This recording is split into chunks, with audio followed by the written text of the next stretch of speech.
12 have already been on a diet. And 95% of people with eating disorders are aged between 12 and 25 years of age.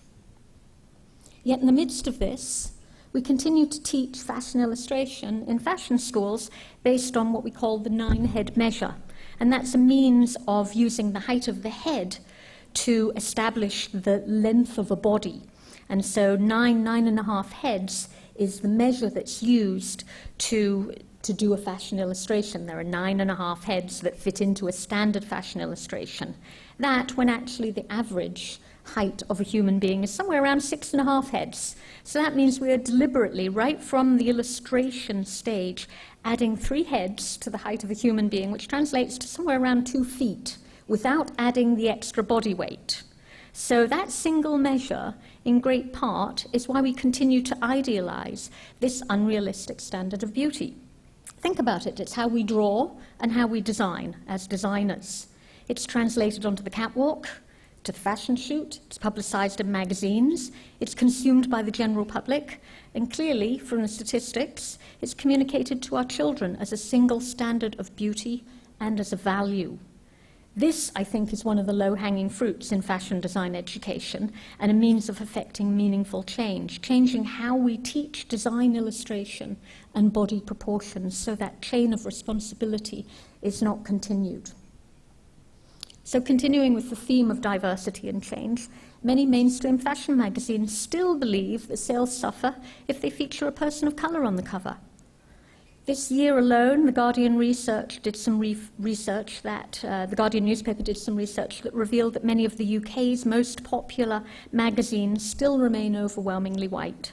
Of 214 covers published of the 19 best-selling glassy fashion magazines in 2017, only 20 featured a person of colour. The US is no different.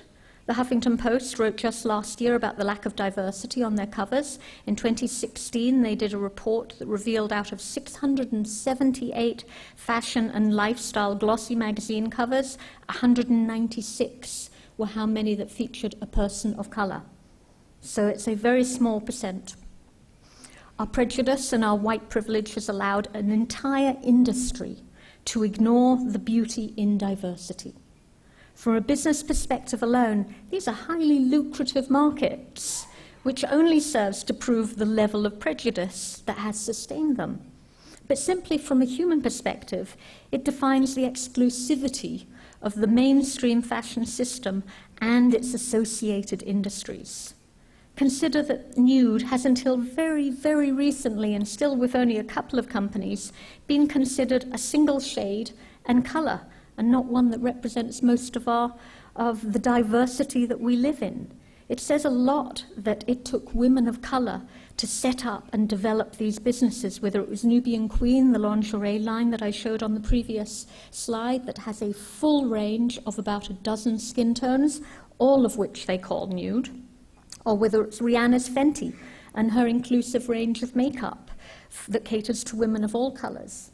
I am far from dark-skinned, but even I have been told that I have to mix my own foundation because I don't fall within a normal range of colours. So it affects everybody. These are some of those, however, that are changing that diversity and that status quo. So some of this isn't recent. The Dove Beauty, Real Beauty campaign there contrasted with the Victoria's Secret Love My Body campaign, which I think really beautifully illustrates the diversity between the single ideal of a beauty and the reality of it. So Debenhams, the image on the right, have been actually a trailblazer. Interestingly enough, not someone you would necessarily expect. They started using a number of years plus-size mannequins on their lingerie floor to showcase, again, the diversity. They've done fashion shoots that involve Paralympians as models for their fashion campaign. There is one of them. We have models that are changing this status quo, whether it's Winnie Harlow, that's been used for campaigns for Desigual and Diesel, or whether it's Candice Huffine for Mango, who was also featured on the cover of Vogue Italia, and in the Pirelli swimsuit calendar, which is a marked change in how we look at beauty, thank goodness. So these are, without question, women of incredible beauty. And it's just one that shows that we have tried to fit into a single standard of beauty for a very long time. And so advanced style, one of my favorites, is of course iconic in terms of challenging ageism in the fashion industry, an issue that we've long had, and a problem that we share with film and music industries, as we do with many, when women are considered beyond their prime once they've passed their 30s, with very few exceptions. My own experience tells me that it's only once we passed 40 that really we grow into our full capabilities, and we only get better from there. So I think we do an incredible disservice to look at beauty as only from a youthful perspective. So inclusive design is a massive area of future growth in the fashion industry. And it's one that's only just beginning to be explored in any significant way. Traditionally, fashion design has been very narrow in its focus of an ideal of beauty, with very little inspirational work done in inclusive design. So designing for the disabled, for example, has traditionally been considered by most fashion designers as something that's incredibly uncool and not something that they want to participate in. This, however, is the work of a group called Open Style Lab, who are helping to change that concept. And they design stylish clothes for people of all abilities. And it's actually a collaboration with two of DIDI's curricular partners. We were founded by Parsons the New School and MIT. And so our curriculum was written by them, and this is a collaboration between the two schools to design for otherly abled people. And it's an interesting concept because, as with much of the work that's happening in design, it's a collaboration with other industries. So they collaborate with engineers, occupational therapists, and of course fashion designers to come up with this really beautiful line. And what it does is, it really is a change of mindset from disabled to super-abled. And that's a key theme in how we deal with a lot of the issues that we have to deal with our industry. It's a change of mindset, and it's a flipping of the script from one thing to another. This is designed for, not just for aesthetics, but designed for ethics. This is student work from a 2016 graduate from Parsons, Angela Luna, and she was motivated to use design to comment on the refugee crisis, and so she was moved to use her design skills to do more than just design clothing. And so she worked with humanitarian agencies to identify the key issues that refugees face on a daily basis. And the most pressing issues were, of course, the need to have life jackets that were highly durable as well as highly visible on the water crossing, as well as protection once they landed wherever they were landing. So the result of her work and the result of her design research was a jacket on the left, which is also inflatable and highly visible when light is shone on it. And the two on the right are coats that also translate into tents. So the need of shelter was one of the main issues that they had to deal with. But they're also beautifully designed. It just shows that design does not have to compromise in terms of its aesthetics to solve a problem. So I'm a huge proponent of something called design futuring. It's really an academic take on sustainable design, and it's about designers taking the responsibility to consider the future impacts of their designs before they design them and before they bring them into being in the world. And so it is, after all, an act of creation, and it should be carefully considered, all of the impacts that we make. So the power of design, for good or for bad, and the responsibility of a designer to consider those impacts right from the very design stage. And the idea encompasses every area of design. It's not specific to any particular discipline. So the example that they give is about the motor car and all of the myriad effects that the development of the motor car has had on people and planet. Whether that's vehicular fatalities, the development of new industries and businesses that support car repair, insurance, urban sprawl happened because of the development of commercially available transport, the development of suburbia, the climactic effects that cars and car emissions have had on the environment, and poses the question if the designer who designed the car or commercial production of the car had considered these possibilities at the design stage, how would the design of the motor car have been different? based on mitigating all of those circumstances before they occurred, instead of having to deal with them after the fact. So fashion design education in particular has to great extent not kept pace with this change.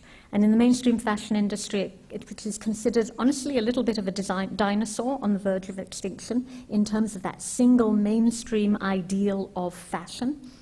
And fashion education is right behind it, supporting that. So this is the Anti-Fashion Manifesto from Lee Edelcourt, who pronounced fashion design that was dead in 2015. And she has a particularly evocative quote about fashion education. Fashion institutes, academies, and universities all over the world keep training their students to become catwalk designers, highly individual stars and divas to be discovered by luxury brands. These institutions seem to be oblivious to the next world, the new world that we live in, a world created for and from interaction, dealing with an economy of exchange and a strong sense of extended family, where working and playing together has become more important than individual gain. So this is traditionally what's considered the pinnacle of fashion design. Red carpet dresses and extravagant designer gowns worn only once by a celebrity client on the red carpet. And this is what far too many fashion students consider as an example of a successful fashion designer. And it's what many fashion graduates aspire to be. This is, of course, in big part why Lee Edelcourt and others have considered or talked about fashion as being vain and frivolous in the Anti-Fashion Manifesto. And this, of course, is what we consider as a successful fashion designer and what new fashion graduates should aspire to. Enormous respect to them for the success that they have achieved. But we think they represent the old system and the old guard and not the way forward. So what we're trying to do at DIDI, and there are other universities around the world, is to flip that script. And we prefer to think of design as a creative problem-solving tool and a means of changing our world. So not just as an aesthetically pleasing design, but designs that make a difference. So these are some of the designers that we think really we should be holding up as heroes and iconic change makers. And I am excluding the people that are speaking after me for the next few days, not because they don't deserve to be on this list, they absolutely do, but they will tell their story better than I can. This is Suzanne Lee. She was renowned back in 2004 for growing textiles in the lab. Most people know her work for wearing the jacket on the left on stage for a very iconic TED Talk, where her materials and the vest was made from were grown in a bathtub with fermented green tea solution combined with sugar and microbes, and that's the basis of her material. She's now the creative director for a company called Modern Meadow, based in New York, and what they do is produce leather in the lab. And so the material is animal friendly. It doesn't kill animals to produce it. It doesn't even use a biopsy. It's actually completely a synthetic collagen mixture that is produced within the lab. It thereby drastically reduces land, water, energy, and chemical usage, and requires minimal tanning, and is produced in a closed-loop system. So in case you didn't know it, the animal farming or the environmental impact of animal farming is enormous. So to be able to produce a leather without animals has multitudinal effects, from pollution to animal rights. What's particularly, I think, forward-thinking about Modern Meadow, other than their product, however, is that they put a creative director in charge right at the forefront of the design, research, and development of the product, not at the end just to make it look pretty. They were involved from the conception of this product. So it's a fashion designer that works alongside with biologists, chemists, and scientists to produce a beautifully designed material right from the onset. So this is design that is minimizing the enormous impact of our environmental footprint. Material in particular, leather, has had an incredible impact on our environment. So this is the future of design as far as we're concerned. This is another hero of ours, Helen Story. She's been pushing the boundaries of what we consider fashion and produced a line of catalytic clothing that consumes carbon dioxide while you wear it. So she worked with chemist Tony Ryan to make the dress shown here, and it's made with catalytic particles. That's nanoparticles of titanium dioxide, which are infused into the textile and it causes pollutants to break down when they come in contact with ultraviolet light. So what that means, simply speaking, is this dress purifies the air it comes in contact with and is activated by the sun. So just imagine an entire population and the effect it would have on people wearing catalytic clothing to combat air pollution.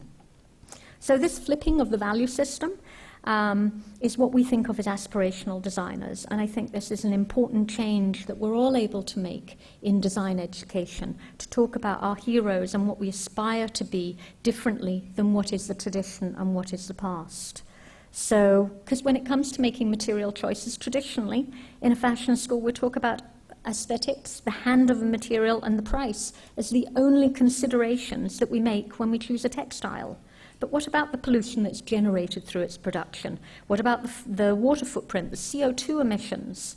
What about the health and safety of those who produced it? The recyclability or the end-of-life considerations? This is an image from Greenpeace's detox campaign on water pollution through the textile supply chain.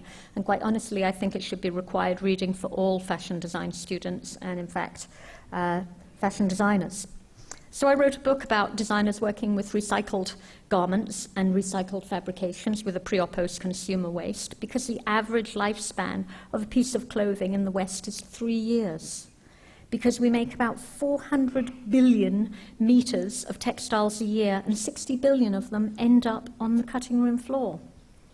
Because synthetic fibers don't compose in a scalable timeline, and most of them aren't recyclable. The average British citizen buys half their body weight in clothing a year, and 22 items of that remain unworn in the back of their wardrobes.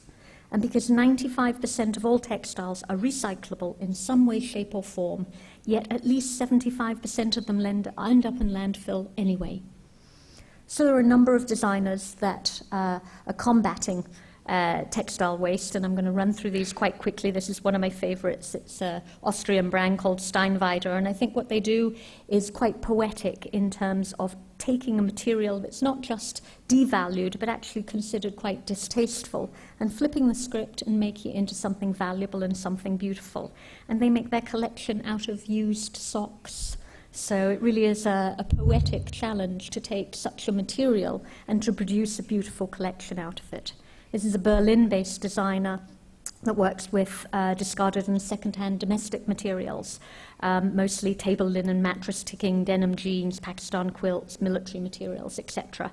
Particularly renowned for the material in the center there, the jackets. She does a whole collection made out of Bavarian flour sacks. So it's a flour sacks that farmers use to put once they're milled wheat in, and many of them date back to the early 1850s. And what she does, which is quite beautiful, which is to again recontextualize value, so that the stains and the holes that are usually considered in clothing something not desirable, she turns them into the history and the beauty of a garment and the storytelling, so that flipping of the script. Emma and Eve, they're a company out of Cambodia that produce a line of jewellery and accessories out of reused shell casings and bullets. I actually have this bag at home, and I made the mistake of deciding to use it when I was invited to the White House one day, and I was 5 people away from the metal detector.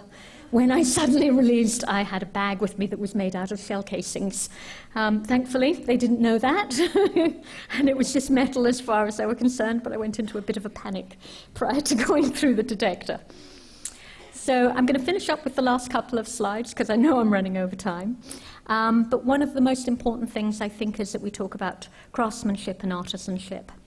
I think it will be one of the greatest sadnesses if we end up only seeing traditions and material culture in books and in museums, and we've lost them all. And so I think that would be an incredible loss to the world, and I think that we have the opportunity to change that by supporting artisans and by supporting tradition. This is a $34 billion market. So yeah, all around us, these crafts are being lost, and skilled artisans are not able to support themselves. So I'll just give 2 quick examples. This is actually a line out of Vietnam called Reincarnated Souls, and she produces this collection with pagoda wood carvers, a tradition that's being lost in Vietnam, but she utilizes it for this incredible line of shoes. They take 18 days to hand carve. They're exceptionally beautiful. And I'm going to just show this one. Panamanian hats were actually awarded protection status by the United Nations as intangible cultural heritage in 2014. And Carrie Summers, who's one of your speakers in the next couple of days, here I think speaking about Fashion Revolution, she's also the founder of this company, Pachacuti, who produce traditional Panamanian hats traditionally. And so I think designers making an impact through the preservation and the reinterpretation of traditional crafts is a huge way that designers can impact change, and another way we can impart value to future fashion students and to current students. I truly believe this is the future of the luxury industry, and one that honors diverse traditions and material culture from around the world and supports its sustainment and elevates its value through fair collaboration that ensures its longevity. And much like the House of Chanel has ensured the longevity and the future of some of the Paris métiers, we should be doing this similarly as they have with Atelier Langon, with Lesage and Massaro, but for traditional craftsmanship. So I'm going to finish with that example, because I think that those that are coming on stage after me are honestly the real change makers. I just tell their stories and talk about the work that they do, but they are really the true heroes of an industry that is making significant change. So thank you very much.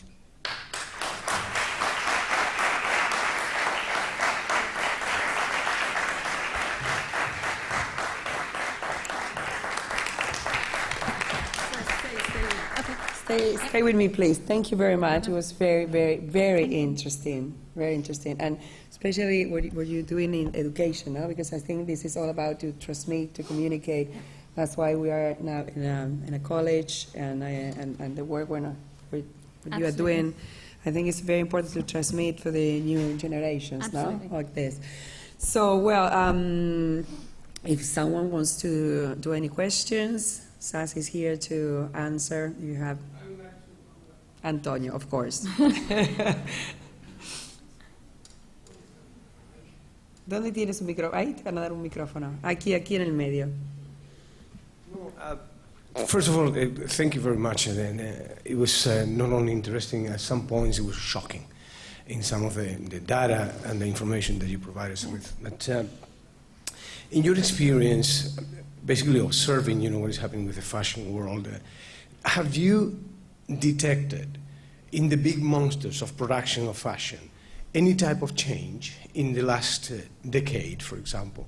And also, have you detected that change in the client, in all of us that we go to the store and buy things, garments and everything? Sure, thank you. It's a good question. Yes, I think there's been massive change in the industry. There is still enormous work to be done.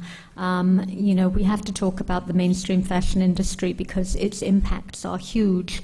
So whether it's someone like H&M or Walmart, not exactly aspirational brands, but the single largest users of organic cotton in the world for the last, I don't know, many, many years. Now, they have the ability to impact far more change than they do, and that's a drop in the ocean because at the same time it's not being mitigated by all of the rest of their footprints that they have. So the enormous growth of companies like H&M is not offset by them doing a conscious collection, but it is a start. And I think that's really important. In terms of consumption, yes, there's been any number of studies that millennials are buying with a conscience, and that they do understand the values, and that they think that our generation totally messed everything up, which we really did, and that they want to be the ones that make change and will buy and are prepared to spend more money on something that is more sustainable. So yes, I think there's massive change. I think we have so much more to do. One of the silly things that comes to me, I'm often asked, what do you do? And I was asked that question just recently by someone in my apartment, and I said, I work in ethical fashion. And they said, ethical fashion? What is that? And I said, wait a minute, you're an intelligent human being. You know what ethical means, and you know what fashion means. How come when you put those two words together, it makes no sense to you? So we clearly have a lot of work to do ahead of us. But yes, there has been significant change, and there continues to be. And I think all of the people that are on the stage over the next few days will prove some of that incredible change is happening and has been happening, because they're groundbreakers. Thank you. And it's more expensive to get for us consumer, when the clothes gets to the store, is expensive or? You know, that's one of the problems, that it's being considered elitist, that only those that have the money can afford to have a conscience. And there are lots and lots of ways to choose to shop more ethically. Whether you spend less, you spend more, but you buy less. And yes, to a certain degree, things do cost more. But there's something called the hidden price tag, and that's the price that you pay at the till for a cheap garment that is being paid for by the people that produced the garments, that is being paid for by the planet. You may not be paying for it in dollars, but you are paying for it in other ways. And that's what's hidden, and that's what we have to understand. That price is being paid, even if it's not by you from your own wallet. And that's a price we can't afford. Okay. Any other questions? Here. A lot of applause. Oh, Yeah. yeah. Please. Yes, well, thank you so much for the talk, very interesting. And I wanted to ask you about the activism side that you mentioned, that is one of the things that is important to you. I wanted to know first why. It might be obvious, but I wanted to see what it meant to you, and also if you think that we should focus it more on consumer education rather than policy making.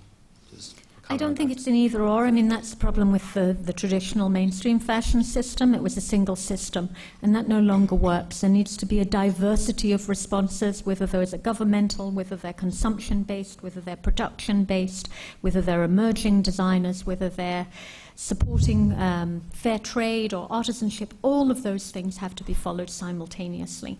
And truthfully, no one can decide what's of more value than another. You know, is it more important to have a lower carbon footprint and support local industry than it is to support organic fair trade cotton in somewhere that's much further away, but that, of course, has a higher carbon footprint? Or is it more important to help save artisanship and craftsmanship than it is to do circular economy? You know, there is no right or wrong here. All of these things have to be followed simultaneously. And I think governmental policy is huge. I've always had a fantasy that clothing will come with a hang tag, much like cigarettes come with a warning on a packet.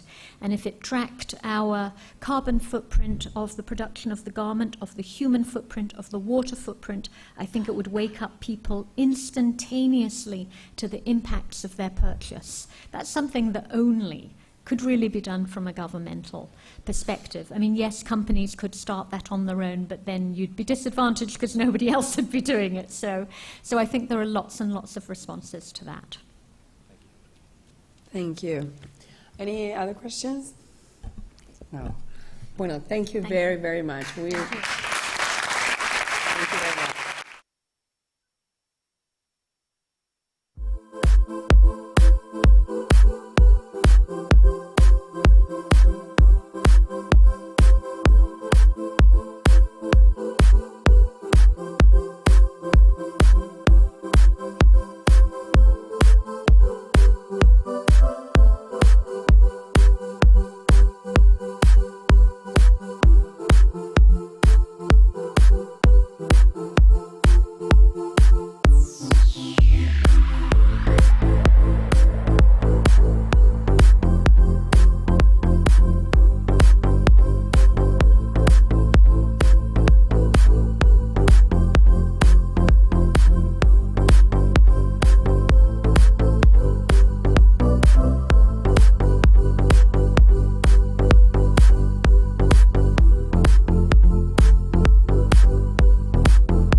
already referenced in the fashion industry worldwide, and we're extremely, extremely proud of that. Well, for the Miami Fashion Week, the designers, the glamour, our solidarity message is extremely, extremely important. But what we all gather here from is obviously for the runway, for the fashion.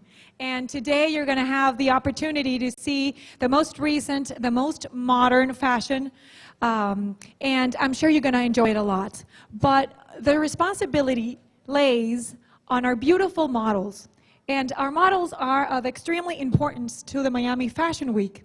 That is why 2 years ago, we created a contest and we selected a reduced group of girls, beautiful girls. It was a very, very hard task. You, the people, voted, and also a selected group of experts voted on these girls, and they selected our beautiful first faces. Only 5 girls made it to be our first faces, and they have the privilege to walk our runways, be the first face of our designers, and also will be airing in our TV show, which is aired in many, many countries worldwide. Ahora les doy la bienvenida en español. Bienvenidos al Miami Fashion Week 2019. Para nosotros es un gran honor contar con cada uno de ustedes. Este evento ya es un referente de moda a nivel mundial y estamos muy orgullosos de ello. Contamos con diseñadores maravillosos. Ágata Ruiz de la Prada presente esta noche. Qué delicia tenerte en nuestra audiencia y a cada uno de ustedes también. Para nosotros los diseñadores, las fiestas, el glamour, efectivamente es de suma importancia. Pero nos reunimos todos aquí con un solo propósito, para disfrutar de la moda, de lo último, las últimas tendencias, lo más modernos y verlo todo en acción. Y esa acción, esa responsabilidad recae en nuestras modelos. Y nuestras modelos son muy, muy queridas por el Miami Fashion Week y las apoyamos muchísimo. Por eso hace 2 años creamos este evento, este concurso llamado First Faces, en donde justamente dentro de un grupo selecto de modelos elegimos con el voto de ustedes y con un grupo de expertos a estas 5 chicas, estas 5 first faces que tienen el privilegio de ser la primera cara de estos diseñadores maravillosos que se dan cita aquí en el Miami Fashion Week. Así que sin más preámbulo, let me introduce to you our first faces.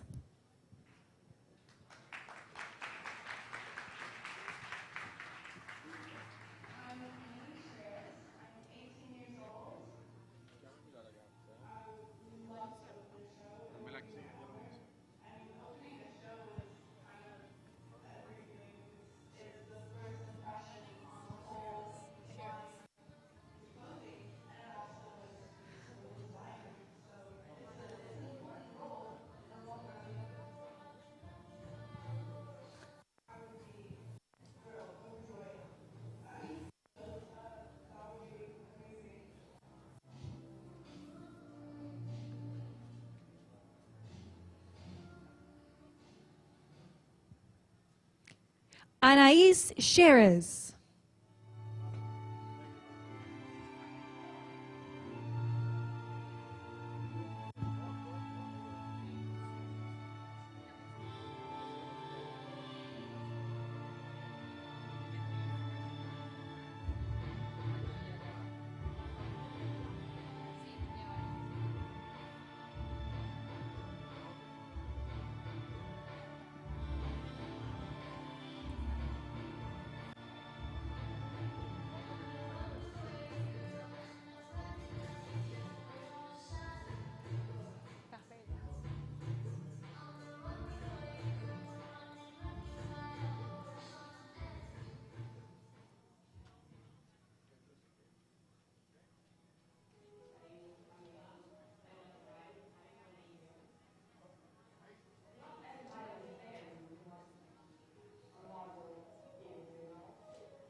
Camila Tavares.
Esa adrenalina que corre por tus venas y por todo tu cuerpo, que te quieres comer el mundo.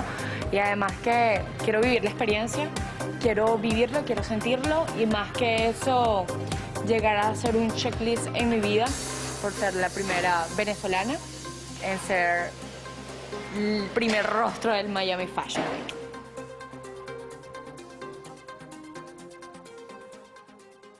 Miriam Habaj.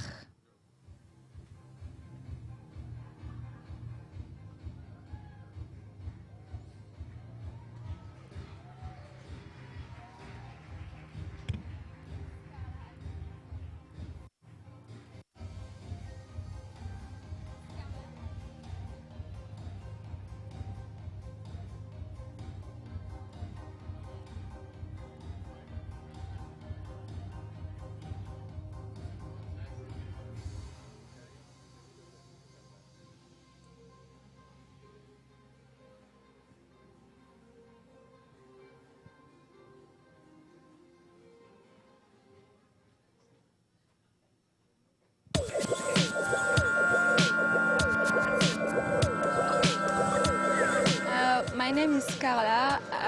I'm from Paris. C'est mon premier casting ici, donc je trouve que c'est bien.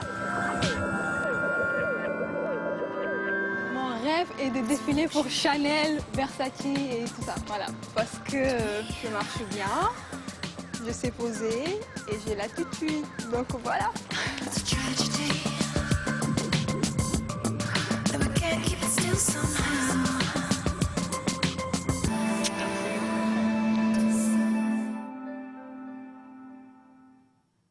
Scarla Ali.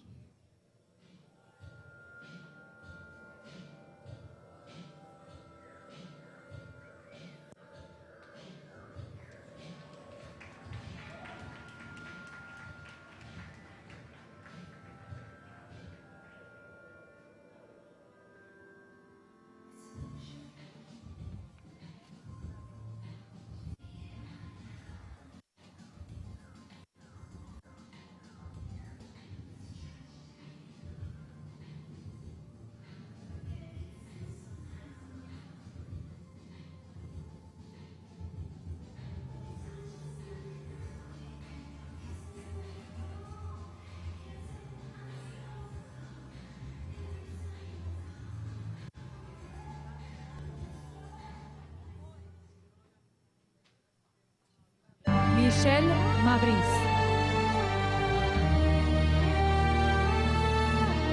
I was in heels since I was very young. My mom was Miss Columbia, so since I was small, she was like, "Oh, try on these heels," and dressing me up, you know. Getting that energy out, that like fierce, that sexy, strong, powerful woman. Like, I love that. I'm willing to still bring that into the mix. That round.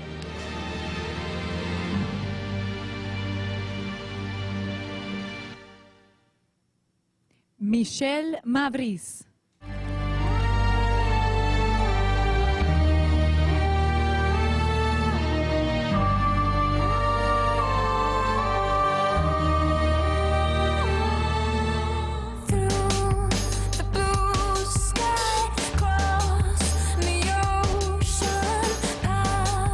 The universe.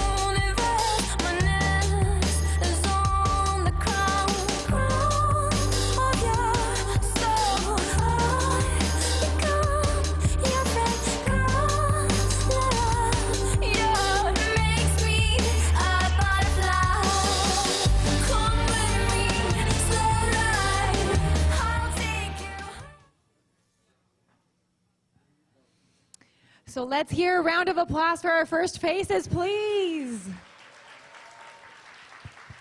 I think this is the best reward for them, that round of applause, and we encourage you to support our models because they've worked extremely hard, and I know for a fact that they deserve to be here.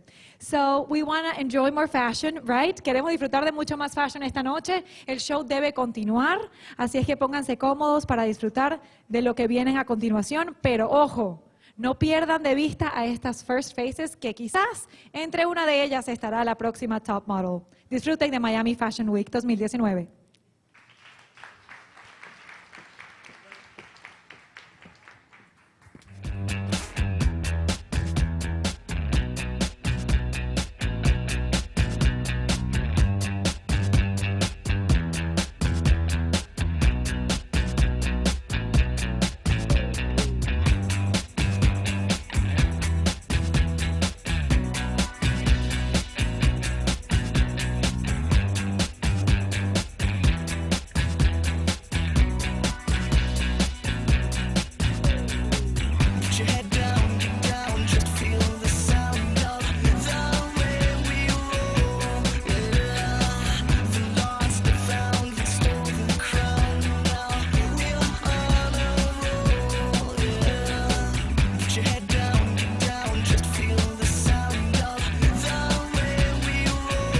Devastating effects. I had seen it for myself. I didn't need Greenpeace to tell me.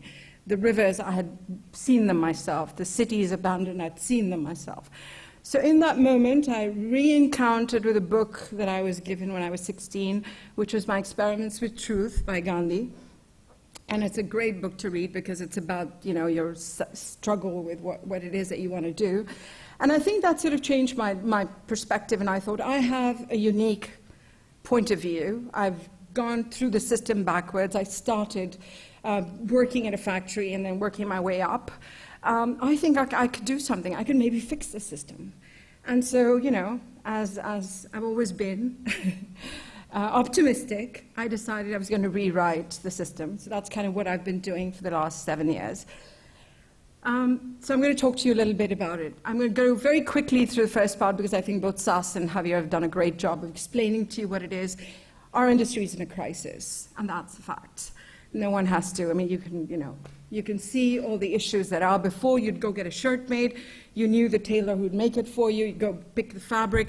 There are no human beings of the same size. It's a lie. The size of the industrial revolution, what a shame, what damage that has done to us, as Sas was pointing out, and that people walk in and think they're a specific size. There is no cookie cutter in the mother's womb. I have never come across two bodies that are exactly the same. Loss of artisanship, which has happened all over Europe, all over even Southeast Asia. Today I'm wearing a piece that my dear friend Marcela gave me 3 years ago, and I spent 3 years trying to find this fabric. It's mud silk from the South China, and it's dyed with yam, painted with the clay from the ocean, which gives it this, from the river, which gives us this amazing, and now you can't find it in China because they've copied it and they've done an industrial version of it, and the people who make it cannot afford to continue making it. So it's down to one little community that still makes it. So stories like that everywhere. And of course, I'm not going to bore you with the environmental issues. What has become with fashion, which was a beautiful language, because fashion is a language. You know, all through humanity, we've used fashion to express ourselves, express the moment we lived in. If you look at what happened in the 20s, the way women dressed, it was about the liberation of the woman. No? We took away our corsets and we were dressing differently.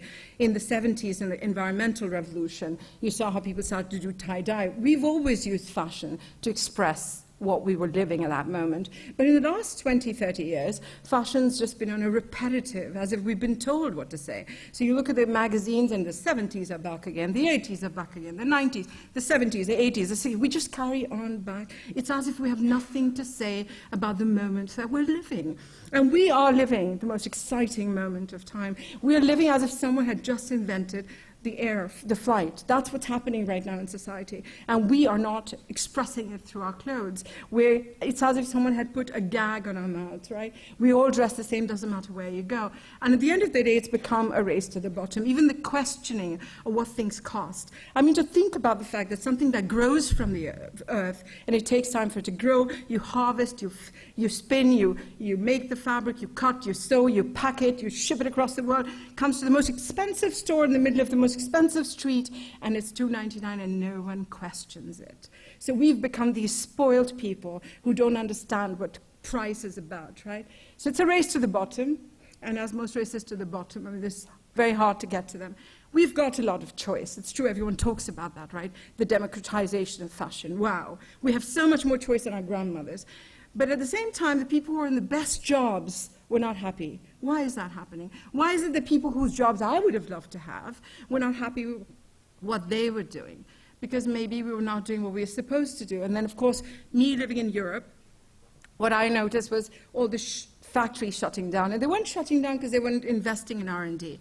They were shutting down because their bowl of rice costs more than the bowl of rice somewhere else in the world. So basically, we'd reinvented slavery, by another word, right? We were just going out there to find the cheapest slave who could make our product. And then, of course, what we had exported to me, which everyone said, oh my God, but it's so good that people in Bangladesh have a job. That's such a, it's just such a first world privilege, excuse my French, bullshit to say. Let me tell you that people in the Far East worked before we got there to make $2 T-shirts from them. So what did we do, basically? We gave up jobs we don't want. We didn't want to see the trash next to our house. We didn't want to have the hard work. We just shipped it across so someone else somewhere else would do our dirty work for us. This is a picture I love to show. So a lot of people talk about, oh, the future is about sharing, the sharing economy. So you've got a whole bunch of people here who don't own anything. So this is actually a photograph of the unused bicycles in China. A company that has shut down, and they've basically just left. They don't belong to anyone. So it was a state-funded company, and they just left them there. There they are. So, ladies and gentlemen, what we have done here in the West, if they repeat it at the same level there, we are in for a huge problem. I mean, we have to beg on our knees that they do not repeat the mistakes that we have done here.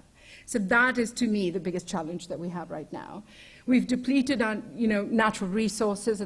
Apparently, by the month of August, we've already used up all the resources of the Earth. And like Javier said, even though Mr. Musk is very, very positive about going to Mars, I don't see that happening in the next 20 years, and we've got to worry about this. Let's not argue whether fashion is the second most polluting industry or the fifth most producing. Fashion pollutes. And we all are involved in fashion. We all wear clothes. I don't know anyone who walks around naked still. And then there's this other problem, which we high fashion people do, right? We're inspired by, so we go, we travel to these exotic locations, we find beautiful stuff, we copy it, and we sell it, and sometimes it's not even because we're low cost, sometimes it's just that the model is so fast that we don't have time to work with artisan communities. So we just take from them, put it up there, sell it to you, move on to the next artisan community. And at the end of it, what are we doing? We're destroying their local goods as well, because obviously we've now made it either fashionable or not fashionable, and they can't do anything to fight that, because obviously they don't have an intellectual property about it. Same, what have we done at the end of all of this? We've created, here we are, us monsters who don't think there's anything wrong with using and throwing things away. So to me, that is our big problem that we need to solve. It's our own addiction to this situation.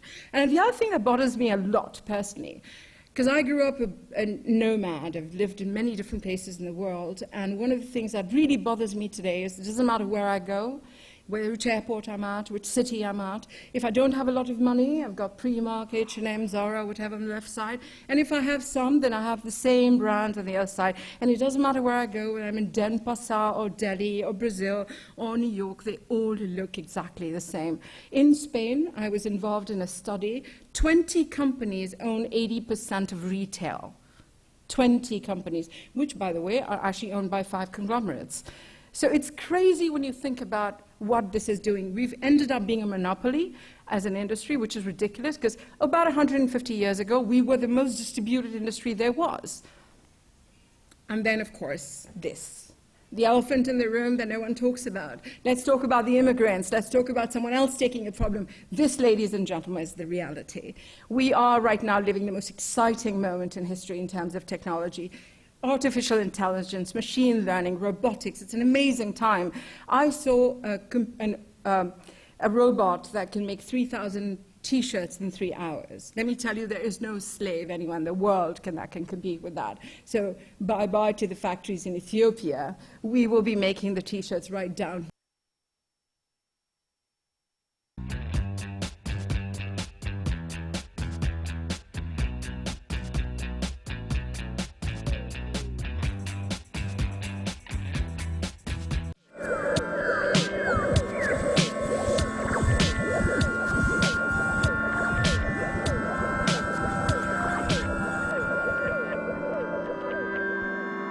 It's a luxury to be here right now, and it's a tragedy that we can't keep it still somehow. When your touch is like an earthquake and your kiss is like a bomb, can't take my eyes off the cloud. Every time you're gone, I'm a wreck, I'm on fire. Everything's down to the wire, and it's a live one, living in this deep desire.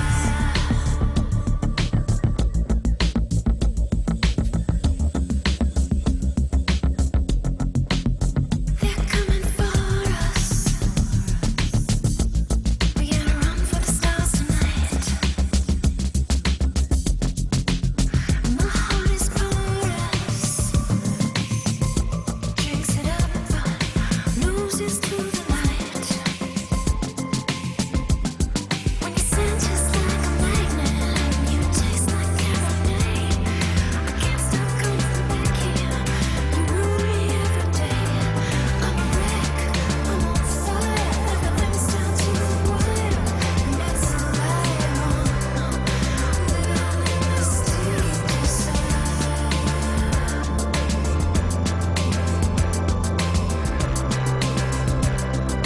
Living in this deep desire.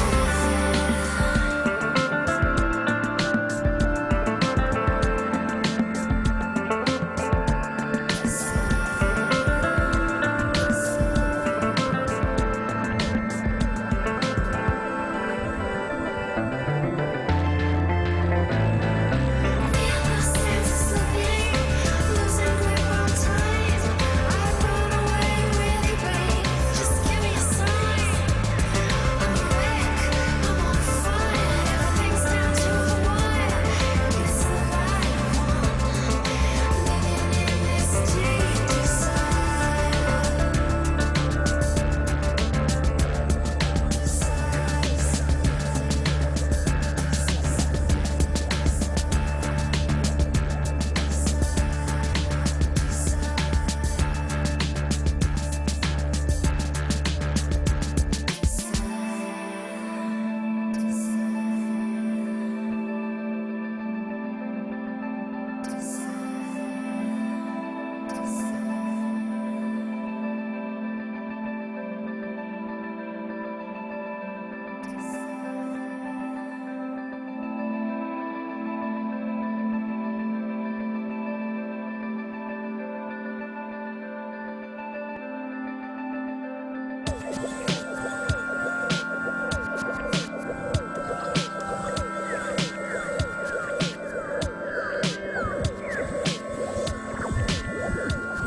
It's a luxury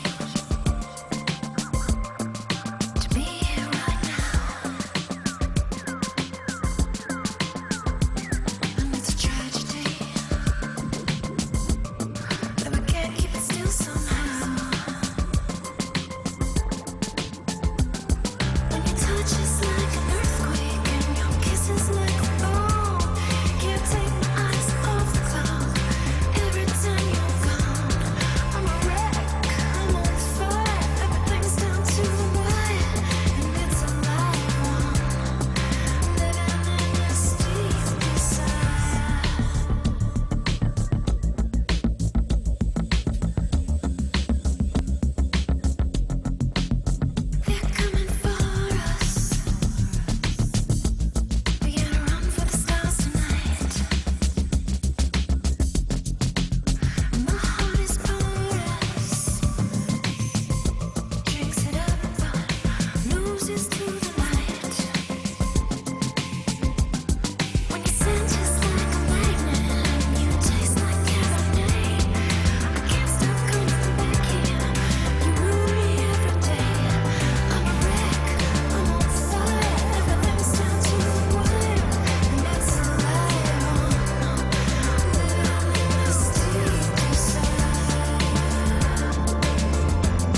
Aquí estoy.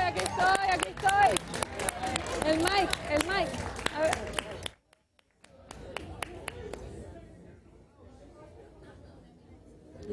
Aquí estamos felices y reunidas con la diseñadora. Está realmente, yo creo que orgullosa de lo que logró el día de hoy. Hello.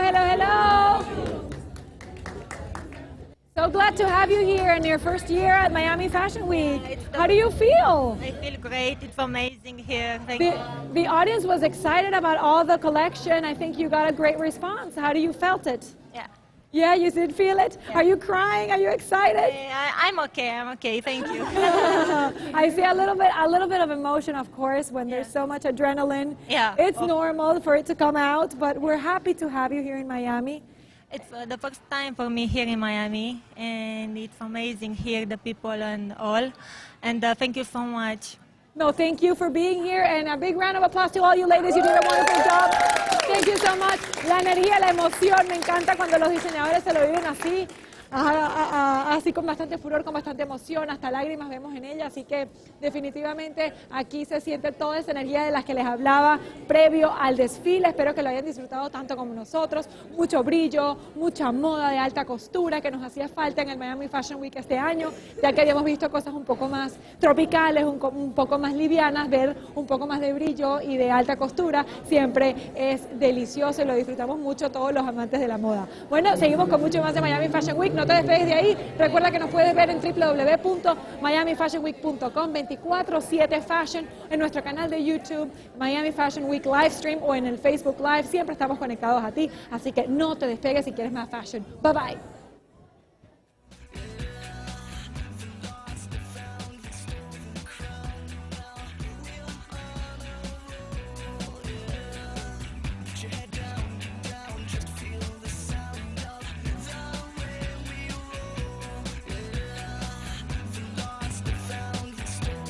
I felt, having lived in so many different parts of the world, and to define myself as where am I from? Right now I'm a Madrileña. But like I said, right now, it's so hard for me to define myself in nation states and in all these ideas that we have from the 14th century. I felt the important part was who I was and what that I was about. And so it was about the person. It wasn't about the place. It wasn't about the country. It wasn't the company. It was the person. It was the individual that mattered. And for the first time, technology allowed the individual to have a voice, and that's what we should talk about. Of course, unfortunately, the hashtag made it around, but it was only after Rana Plaza that it got taken into and was turned into a revolution, as Carrie, who started a fashion revolution, really bravely took on and did an amazing job with. You'll hear from her tomorrow. There's a 3-minute video. I don't know if you guys have time. I love it. This was my this is my photo shoot, so I'd love to play it for you guys.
So that was kind of like the first conversation we sent out into the world, and the video got incredible. I wrote to over 600 blogs around the globe, just personal notes and about what I was trying to do, and there was no photo shoots, there was no language that we normally use in fashion. It was just that, and then my little idea about what I thought we could do, and the results were amazing. I mean, we got written about all over the world. We've been lucky enough to be awarded all kinds of awards around the globe. I've been working with brands like Nike, Levi's, who are interested in what we're doing and want to try and apply it to their companies. And so it's been an incredible, incredible journey, and all because of the internet. All because of this amazing tool that we have today, that a little company out of Madrid can actually be talking about this globally. Something I just started with a little bit, whatever I had left, and just a lot of passion could go so far. We collaborated also with lots of brands and learned so much. We wanted the collaboration to be real. When you see H&M collaborating with a big designer, what are they saying? You know, I take great design and make it cheap. What's the point? Aren't we all supposed to make things better? So our idea was, my friend Sam and Chaka from Art Comes First do amazing tailored clothing. I didn't know much about Salvador tailoring. They taught me about tailoring. I taught them about artisanal fabrics. It was an amazing, beautiful, symbiotic relationship. So this is what the IOU product line looks like. This is what we sell in stores in Japan, around the globe. And then online, we only sell the madras because it's kind of hard to sell a $300 jacket made out of yak wool. Online. As horrible as musing, which is they cut off the tail of the sheep so that they can basically shear them with machines faster. So you've got a gaping hole in the animal just so that you can do this. I mean, as human beings, we are incredibly capable of incredible cruelty. So we work with the shepherds in the Leon area who still do the transformance, and we take their wool and we turn it into fiber and make it. We've had to build the entire supply chain because it didn't exist in Spain. So things like that we're passionate about. So why am I coming and talking to you? I'm not done yet. I wasn't here to start a brand of clothing. I want to change the world. And I'm not done because I still have a lot of way to go, and I've been talking about this from the day I started. I think we could build a Wikipedia of artisans, and I think that's what we need to do, because I believe that this idea of nations that's dividing us all up is ridiculous and old-fashioned and makes no sense. This is our world, and we've got to figure out all the problems ourselves. When Javier goes to Thailand, it's got the same problem as he has in the Mediterranean. It doesn't matter what we do in Spain. If there's somebody in Morocco doing it differently, we don't get any better. This is our Earth, this is our planet. We've got to work on this together. And the interesting part to me right now is that we could probably take this incredible skill set that right now is off the industry, right? The industry is not using it. These are people who know their shit. They know how to do amazing quality work. And we could incorporate them into a beautiful, incredible supply chain. And they could actually participate, and I called it the prosperity chain.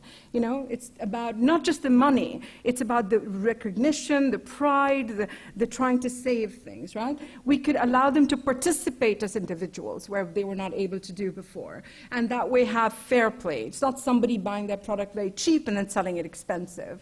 We can preserve cultural heritage and stories, which is who we are, where we're coming from. These are stories of our past, and it's important we have them for the future.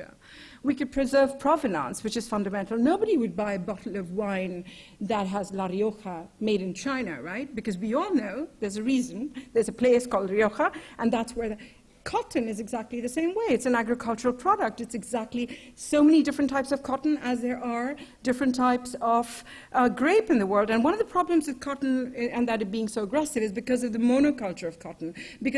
Because of major corporations wanting to just grow one kind of cotton, it needs so much more water. Whereas in Brazil, there's a cotton that's done by rain harvesting, which is amazing. So there is so many things that we still need to look back from the past and preserve. So here's the dream, you know, maybe we could build, like, look at all these companies that we all use right now. How are they built? Like, maybe we don't have to set up a factory. Maybe all of these artisans could be part of this huge factory because we have the internet to put it all together. Just in India alone, the richness of arts and crafts is mind-blowing. And Latin America, it's just an incredible resource waiting to be harvested.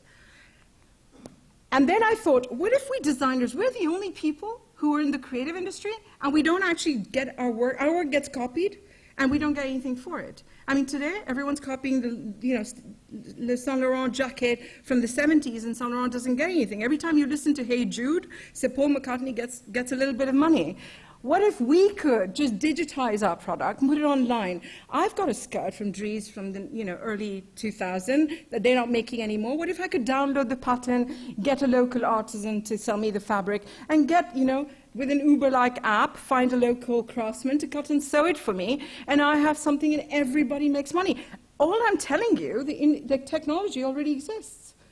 If the pharmaceutical industry, that is the most industrialized of all beasts, is actually thinking about giving you medicine per person, can we not, the textile industry, think of doing something completely different? But think about how it would solve the problem of excess. I mean, we throw out 30% of product every year. We make too much product in hopes to sell. Then we can try and convince you, paying influencers to put it out there, fight with each other, then reduce the price points, so then we have to bulk up the prices to begin with. It's not logical. So why are we continuing doing that? What if we just do it another way? We've got the opportunity to build. This is a beautiful story. So a lot of people tell me, oh, the world's not ready for this. So, someone wrote to me on Facebook in a messenger message, hey, mom, really bad English. I'm from India, and I'd love to connect with you. It's a young man, so, you get a lot of those from India sometimes. And like, oh, I don't know.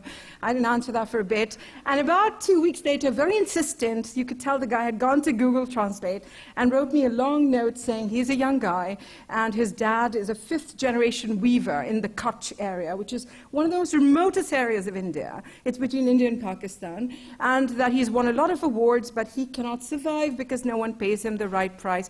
And that picture that you see in the middle, that's the picture that young boy with his whatever phone, Samsung, whatever he had, sent me that picture. That's the quality of picture that young boy took, 16 years old, trying to get me to work with his dad. I've never been to the Kutch. I made that T-shirt and we sold it in Japan. That's the power of the internet. That is something that we can do today. And be unique, and wear things different, and express who we are. Why should we all dress the same? We are not all the same. We're not all the same size. We all think differently. And diversity of opinion and diversity of who we are makes the conversation much richer. And that is sort of the dream. I always tell this story, which I love Mark Twain, this man who writes about food, and he tells a story about why there's a problem with potatoes. He says that McDonald's uses a specific potato called russet Burbank potato, and it's apparently very long and gives you the beautiful bouquet that comes out of their photo. And so basically, wherever they've gone in the world, they've taken that potato and planted it everywhere. Now, the problem with that potato is, one, it's very specific to a certain area of Idaho. So obviously, when it grows somewhere else, it needs a lot of pesticides. So imagine when actually they grow this potato anywhere, when they put the pesticides into it, 5 days the farmers cannot go out into the field.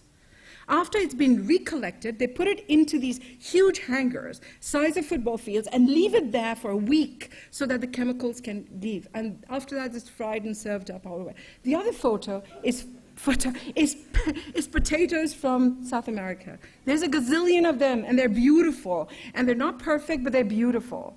And so why are we not eating that incredible diversity? Why are we insisting on something that looks good in a picture but has a really ugly story behind? So here is a thing, all of us. If we can just buy less, buy better, know who we're buying from, support the person, I promise you, if all of you stop buying clothes today, you would not be naked for another 2 years. So don't worry, take your time, find the right people, do the research. There is an internet. Do the work. Don't be lazy. Don't go by certifications. Ask the questions. Take charge. And we can change. Trust me. There's an amazing story that I was reading about slavery was one of the largest industries in the world at one point. It gave so much wealth and so much work to a lot of people. And a group of 15 people in England started a movement without the internet, and in 10 years, the anti-slavery laws were put in place and slavery was abolished. Ladies and gentlemen, we have the internet. We could do this a lot faster. Thank you.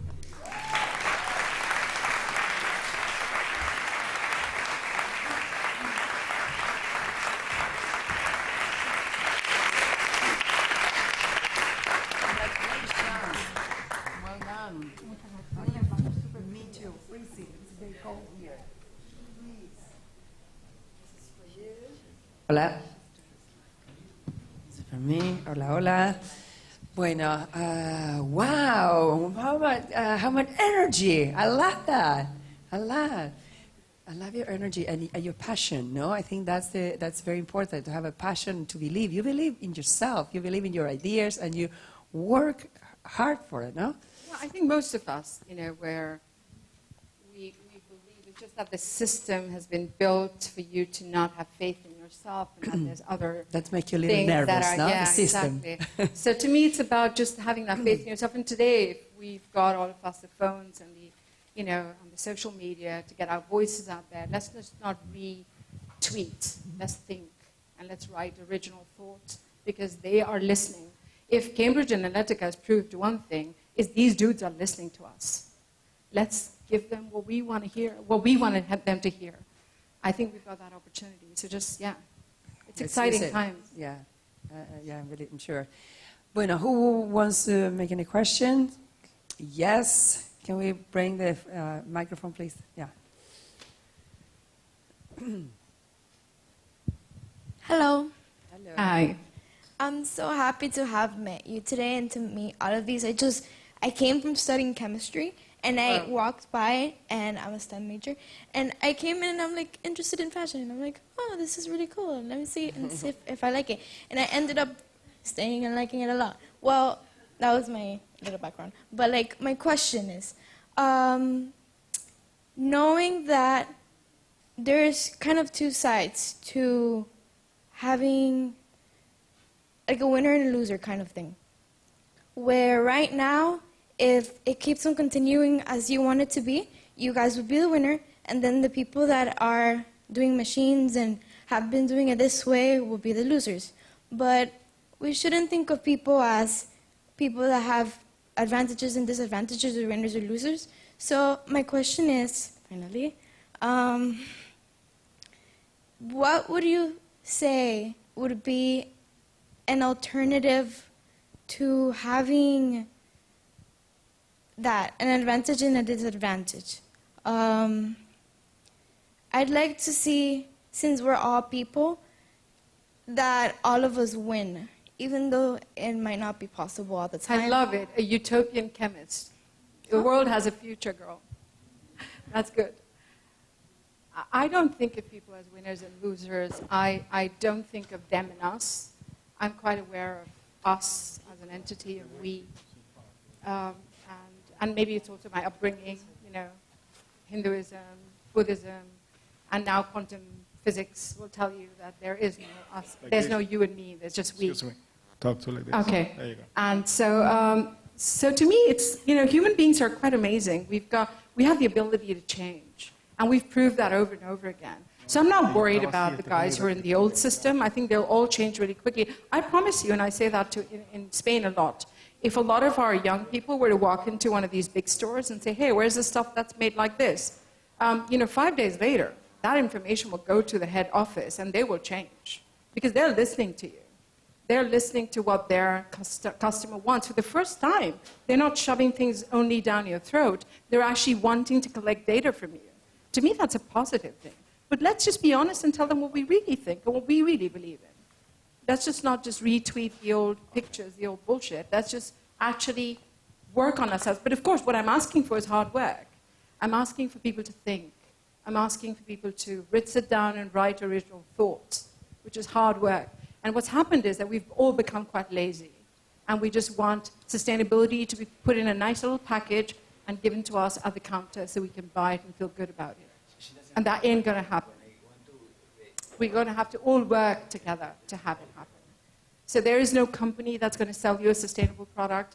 Sustainability is a dialogue that we all have to have. So I don't think there's any them and us. I think it's about all of us working together. And that's the reason why I do a lot of consulting work with major corporations who technically would be them, but I don't consider it that way. Thank you. Any other questions for Kavita? Please. A lot of people today. Yes. Yeah! You convince us all.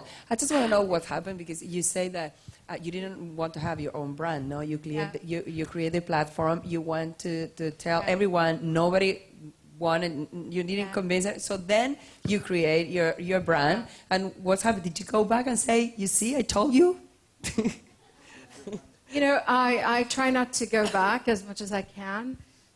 It just was a point to prove. I think our industry, even though it's such an avant-garde looking industry, you know, it seems like super changing all the time. But the truth is it's an old, clunky industry. Yeah. It is very hard to change. I mean, if you look at so many industries that have changed, you look at the way we consume entertainment today. Did anyone think the biggest entertainment producers and watch was going to be YouTube? You guys were going to be the producers of TV series and then watch them yourself, and look how quickly that happened. Or even the music industry, the way we listen to music. We download stuff in a very different way. We share things with Patreon, the way we support artists, very different.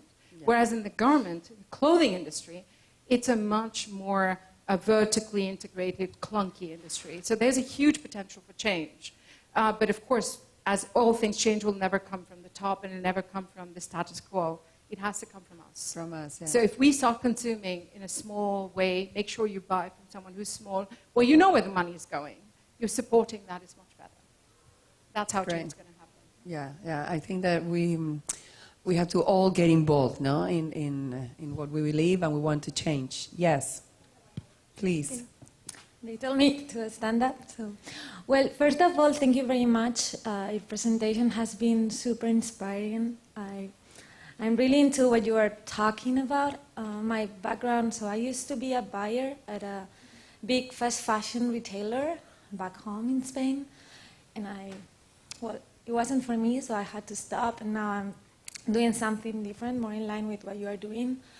And I really like the part of your conversation that was about uniqueness and people seeking to be unique. But what I'm struggling with is the fact that what I'm seeing around me nowadays is that everybody or every 18-year-old wants to be like Kim Kardashian or wants to wear what she's wearing. So how do you deal with that? Or okay, let's be honest. We talk about, now the 18-year-olds, when we were 18, we were the same. Come on, we all wanted to be punks and we all wanted, 18-year-old, you go through that phase. So it's not unique to this moment. There were other people back then that were like that. What I think is interesting about now is, one, I always tell people who are starting out like you and me to have patience. This is not going to happen quickly. So please be patient. You've got to take another job, do that. You've got to do other stuff on the side, do that. This is going to take a while. Changing the world is a long-term vision. It's long-term. It's not going to happen quick. The other thing that I always talk about is, the interesting part about the internet is, before, if you were a crazy person in your village, you'd have to probably shoot yourself or go somewhere else. Today, you can, by the internet, connect yourself to about 10,000 crazy people around the globe and make a sustainable business out of it. Now, this whole idea of what success looks like, that it has to be that you're a billionaire. I want to be a billionaire, but I don't want to have $1 billion in my account.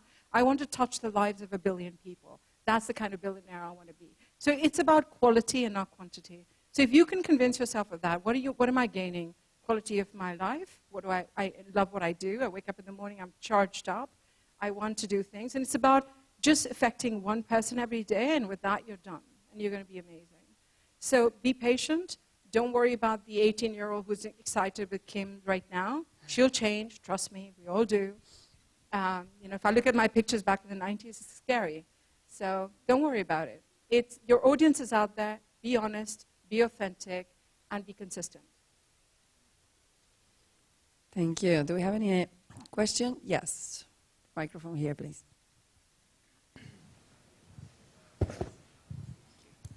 Thank you. I love a lot of your speech, a lot of what you talked about today, but I love the idea of the artisan Wikipedia. Thank you. I've been talking about it for 7 years. Yes. So, yeah. I'm hoping someone copies me and has it done quickly. Someone called Google. Someone called someone with money to make it happen. Cool. So this is not happening yet, I guess, but yeah, I just want to... I've gotten to 253 artisans. Okay. I just want to see how I can collaborate with you in that, because that's my passion, and I don't know, whatever you need. Thank you. I'll just help you. Great. This is what it's all about, no? It's about people who believe and trust and be part.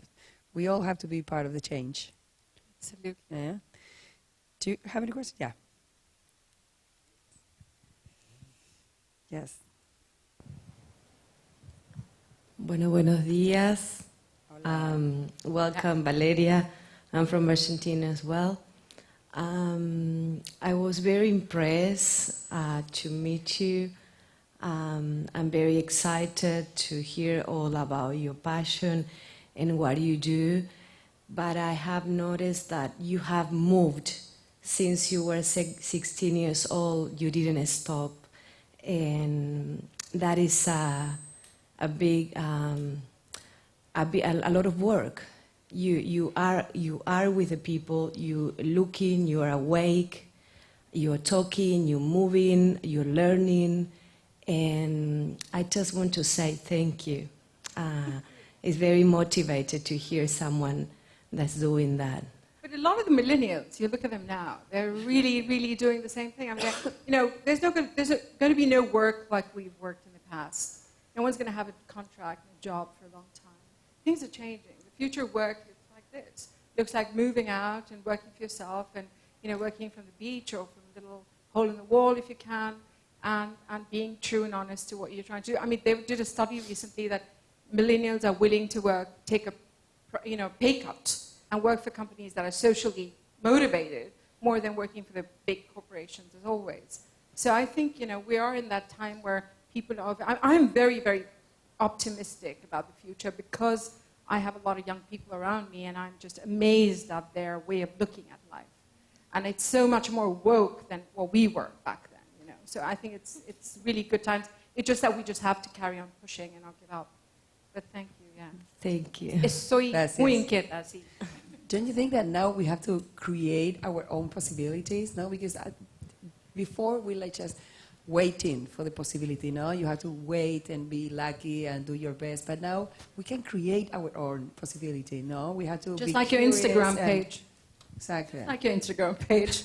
So it's about that, right? And just not just visually creating And it, but going out there. And today we have the possibility to do it. There's a great story that I always talk about treat change dolls. And this is a woman out of Australia who was working as a government official, lost her job, was pregnant, husband left her, disaster. You know, she's 35, didn't know what to do, couldn't find a job, goes back into the, where her mum lived in a farm, and didn't know what to do, has the baby, and couldn't find nice dolls for her child. And because they were all looked like in production or whatever. So she goes to shops and picks up the leftover dolls, cleans them out with acetone, repaints them, dresses them differently, and starts posting those pictures for her daughter on social media. It's become such a thing. She's built such a business out of it that you can't believe, from the middle of nowhere. That's the amazing part of what we're at. Success is not going to happen tomorrow, and success actually may look... The most important thing to me, I think, is one, to stop and define success. What does success look like to you? Because don't listen to what they've told you what success is. Define. I mean, probably Kavita is one of the most special persons I've met in my life. And I must tell you something, what she told today is like 2% of what she has in her head. So it's like she could be telling more and more and more projects. Every time you see her, she has like another 15 projects in her head. So I would like to, can you talk us about your last project, the one you just told me at breakfast? Oh, God. So SAS invited me 4 years ago to give a talk at FIT at a program she was running at summer school about sustainability. And so, I've always been passionate about artisan communities because I feel like that's a skill that already exists and how we can use that, how to make it raise up. And the gentleman who spoke before me was a dyer from Japan. And he starts talking about dyes and how terribly toxic they are. And then, of course, at the end of his episode, he talks about black being the most horrible color. I wear a lot of black, like most people in fashion. So I was just like, oh, my Lord. And so I started to investigate, and I've spent the last 4 years absolutely obsessed with how can we do natural dyeing at a large scale. Whenever you go talk about this to anyone, everyone will tell you, oh, it's impossible. But the truth is, 70 years ago, all dyeing was done naturally around the globe. Yes, it's true, there was a lot less people, but hey, it was in the billions. And billions of people wore clothes that were naturally dyed. So I was like, there's got to be a way to do this in large scale. So I traveled all around. I have friends in Africa, friends around the world who are working with natural dyes, and no one had been able to take it to the next level. So we found a crazy chemist in Sabadell who'd been working on a project because he'd lived in Brazil, and now he's, after 2.5 years, managed to get natural dyeing to industrial level and industrial pricing. And the interesting part is he makes dyes out of leftovers from the agricultural industry. So I would go and visit him this last 2.5 years, and actually the truth is Levi's did give me some funding, and I've actually invested that funding in that, investigating in that project. And so we're trying to launch a men's underwear company that would be 100% natural dye, traced back to the farmer. So we're hoping that that's, it's been a lot of work, and I'm quite excited about it. And so if anyone's interested to do some hard work, come, call me. I'll tell you what to do, but I think it's going to be quite exciting. And I'm hoping to dethrone, to be the big underwear manufacturer in the world. To make, because the truth is, you're putting that stuff on your naked body next to your most private parts, and you don't know how much chemicals it have and all the things that it's causing. So today we can do that at a good price point, so why not? Great. Thank you. And women's, we have to taste it. Women, we prefer with natural, organic products. Yes. Just men are easier targets. Bueno, we have, one more question, please. Who has the microphone? Oh, right here. Yeah, please. Sorry. I actually like the fact that you spoke about the actual wool and the sheep and how they're being, that you select. Have you gone there personally to see after the ones that you've decided to, which artisans to work with? Do you visit them afterwards to see that the sheeps are not being abused and that they're actually cutting the wool properly and not taking their skin or beating them?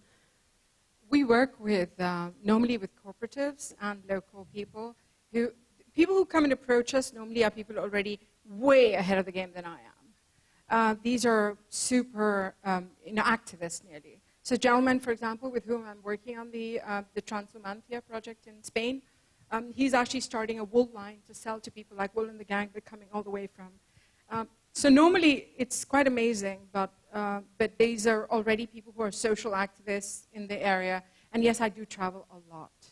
And we do go there a lot. And we actually we give so much information to the consumer that we want the consumer to go there a lot. I don't pretend to have the perfect answer for anything. I think everything is a work in progress. I think we can make everything better, always. But what I think is we all need to be involved and be vocal. It's so easy to point fingers. It's so easy to criticize because it doesn't take anything more than few words. And on social media, you can even do it anonymously and say nasty stuff and get away with it because it doesn't cost anything. Whenever I hear someone ask Javier, like, whoa, why are you solving the problem? Like, the dude is cleaning up. Thank you. Yeah, if we solve the problem, we've got to solve the problem. We're the ones who are not supposed to use the plastic. He's doing the cleaning up. Thank him for that. So I know that our mentality is we want a perfect answer, and we know how to criticize, but we don't think about what can we do to make it better. And I think that's the approach we all as human beings have to be: more generous, more kind, and more demanding with ourselves. Very good. I clap for that. Bravo. Brava, brava. Very good. Yes. Hi, my name is Patricia. I'm from Italy, so the land of the artisans. What about the lack of style in the work of the artisan? Because this is a point. I mean, somebody thinks that artisan with no design is no fashion. So are designers involved with artisan in the process of doing very one-of-a-kind things? Thank you. That's kind of one of the parts of why I'm so keen to build a Wikipedia, because the problem with the industry right now is that the designers are working with industry. They're not working with artisans. So what happens is there's a lot of interesting stuff happening in industrial design, but the artisanal design has just been like centuries old and it hasn't been updated. And a lot of times it's not culturally relevant. And that's the reason why maybe someone today doesn't feel cool about wearing something that is, was designed a few centuries ago. So that's kind of what we want to do with the Wikipedia, and why I'm so open about it, is that, put the designers to work back with the artisans and have that one-on-one equal footing. The problem with the industry is the way it works. It's so fast. It's very hard for industry to go out there and develop, artisan relationships and find them. And, the example I showed you of Chanel, which is a true example, and Chanel actually apologized, and, Karl Lagerfeld gave a lot of money to the Faroe Islands. Same case with Isabel Marant. So I don't think these are companies that are really trying to rip anyone off. It's just the system they're in doesn't allow them to have the time to work with the designer, with the artisan. So that's kind of what we try and promote with the Wikipedia, is I'm giving you access to the artisan. Go there, have a conversation, and it enriches it. It makes it better for everyone. Case with IOU, art comes first. It was an amazing thing for both sides. For the artisans to do the madras in just a colorway that's very sophisticated, which they'd never done before, and for Art Comes First to work with a material that was, they'd never used before. So it's an enriching dialogue conversation, but someone needs to do the dirty work, which is to build a Wikipedia, and I'm up for it. Well, thank you very much, Kavita. Thank you very much. Ciao.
con las fashion bloggers, yo creo que de las más importantes ahora. Luceida, bienvenida. Senia, feliz de que estén aquí con nosotros. Yo creo que ustedes respiran moda, ¿no? ¿Cómo han visto el Miami Fashion Week este año? A ver, Habla. Llena de colores, muy femenina, muy linda, muy alegre, me encantó, me encanta. Tú me estabas hablando de Agatha Ruiz de la Prada. Sí, a mí me está encantando todo lo que estoy viendo, pero Agatha siempre me encanta lo que hace. Me enamoré de todos los zapatos. De hecho, ahora he estado con ella y le he dicho a Agatha los zapatos. Y ella está hablando de sus zapatos hace 2 días ya. Bueno, si Luceida lo dice, eso se va a convertir en una tendencia porque ya lo veremos en tus fotos y a todo el mundo siguiendo tu trend, porque eso sí tenemos claro que cuando tú subes algo al Instagram, al internet, ya todo el mundo corre y lo busca. Es como, eres un fashion Bueno, a icon. veces, ¿eh? Luego A veces yo te siempre critican. digo, o sea, los influencers al final nos ponemos un montón de cosas y a alguna gente le gustará mucho una, mucho otra, ¿no? También es como un poco para gustos, colores. Eso es verdad, pero para gusto vamos a tomarnos un traguito. ¿Qué les parece si les muestro un poquito? Esto es el lobby, donde todo el mundo reposa antes de entrar a la pasarela. Así que vénganse por acá, vámonos. Yo me voy con mis super influencers a ver si se me pegan unos followers. A ver, por acá. Tengo mi carro estacionado aquí. Yo ahorita me voy a la pasarela. ¿no? Sí, mi coche ¿Te vas? estacionado. Sí, yo ahorita lo cojo y así entro a la pasarela. Muy sencilla, muy sencilla. Aquí la gente se relaja, pide un traguito. ¿Qué les apetece? ¿Qué se toman? Ah, yo quiero un cupcake, mira eso. Un cupcake. ¡Ay, qué cute! Vamos a robarnos uno por acá, uno por acá. Así, Yo antes soy de la que alfombra roja. Yo soy la que manda. Pero no, este para ti que va con tu color. Ah, pues bueno, tú como que estás a dieta. No, en realidad no, ¿eh? Que luego dicen las influencers no comen, yo como muchísimo, pero no me gusta el dulce. Ah, pues bueno, ya luego solucionamos ese temita. Es la pena. Pues yo feliz de tener las influencers. Esta noche tenemos la gala. Espero verlas por ahí. Ahí Así que estaremos. del último desfile yo salgo corriendo a cambiarme. Me va a vestir Janine. Estoy súper emocionada porque ya es así todo brillo, todo sensualidad. ¿Ustedes que estarán luciendo? ¿Estarán por ahí por la gala o las veo mañana en el Influencer Brunch? Estaremos, vamos. Estaré por- vamos ahora. Hay muchas sorpresas en esa gala. Digo que la música dirá presente y de muy buena mano, así que... Sabes mucho, ¿eh? Mira, yo me voy a comer esto. Vámonos. Es más, corran porque les van a quitar sus asientos. Dame de retraso. Y yo me voy a ir en mi Lexus. ¿Les parece? Vale. Cuídate. Bye, las quiero. Nos vemos adentro. Ay, yo creo que... Ya va, agárrenme aquí que voy a... Ni loca ensucio mi coche nuevo. Después me lo cobran. Sí, le pedí que me lo limpiara porque yo soy así, sencillita. Ay, Dios mío. Basta con mi labial. Porque vale la pena soñar. Antes muerta que sencilla. Bueno, permiso, quítense. La gente como que no se quita. Bueno, yo creo que voy a armar un poco de desastre aquí para que la gente empiece a entrar. Ya próximamente comienza el último desfile de la noche de hoy. No se lo pueden perder. Y los dejo con mucho más de Miami Fashion Week. Y yo me voy corriendo a la gala. Adiós.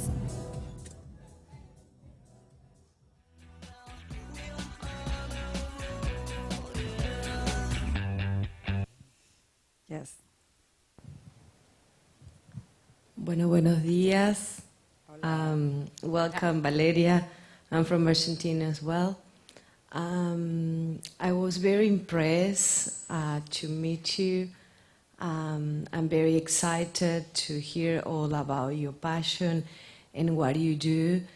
But I have noticed that you have moved since you were 16 years old. You didn't stop. And that is a lot of work. You are with the people. You looking. You are awake. You are talking. You're moving. You're learning. And I just want to say thank you. It's very motivated to hear someone that's doing that. But a lot of the millennials, you look at them now, they're really, really doing the same thing. I mean, there's going to be no work like we've worked in the past. No one's going to have a contract, a job for a long time. Things are changing. The future of work looks like this. Looks like moving out and working for yourself and, working from the beach or from the little hole in the wall if you can, and being true and honest to what you're trying to do. I mean, they did a study recently that millennials are willing to take a pay cut and work for companies that are socially motivated more than working for the big corporations as always. So I think, we are in that time where people are... I'm very, very optimistic about the future because I have a lot of young people around me, and I'm just amazed at their way of looking at life. And it's so much more woke than what we were back then, you know. So I think it's really good times. It's just that we just have to carry on pushing and not give up. But thank you, yeah. Thank you. Estoy Gracias. muy inquieta, sí. Don't you think that now we have to create our own possibilities? No, because before we like just waiting for the possibility. No, you have to wait and be lucky and do your best. But now we can create our own possibility. No, we have to Just be like your curious Instagram and- page. Exactly. Like your Instagram page. So it's about that, right? And just not just visually creating And it, wait for it. but going out there. And today we have the possibility to do it. There's a great story that I always talk about treat-trained dolls. And this is a woman out of Australia who was working in as a government official, lost her job, was pregnant, husband left her, disaster. You know, she's 35, didn't know what to do, couldn't find a job, goes back into the, where her mum lived in a farm, and didn't know what to do, has the baby, and couldn't find nice dolls for her child. And because they were all looked like in production or whatever. So she goes to shops and picks up the leftover dolls, cleans them out with acetone, repaints them, dresses them differently, and starts posting those pictures for her daughter on social media.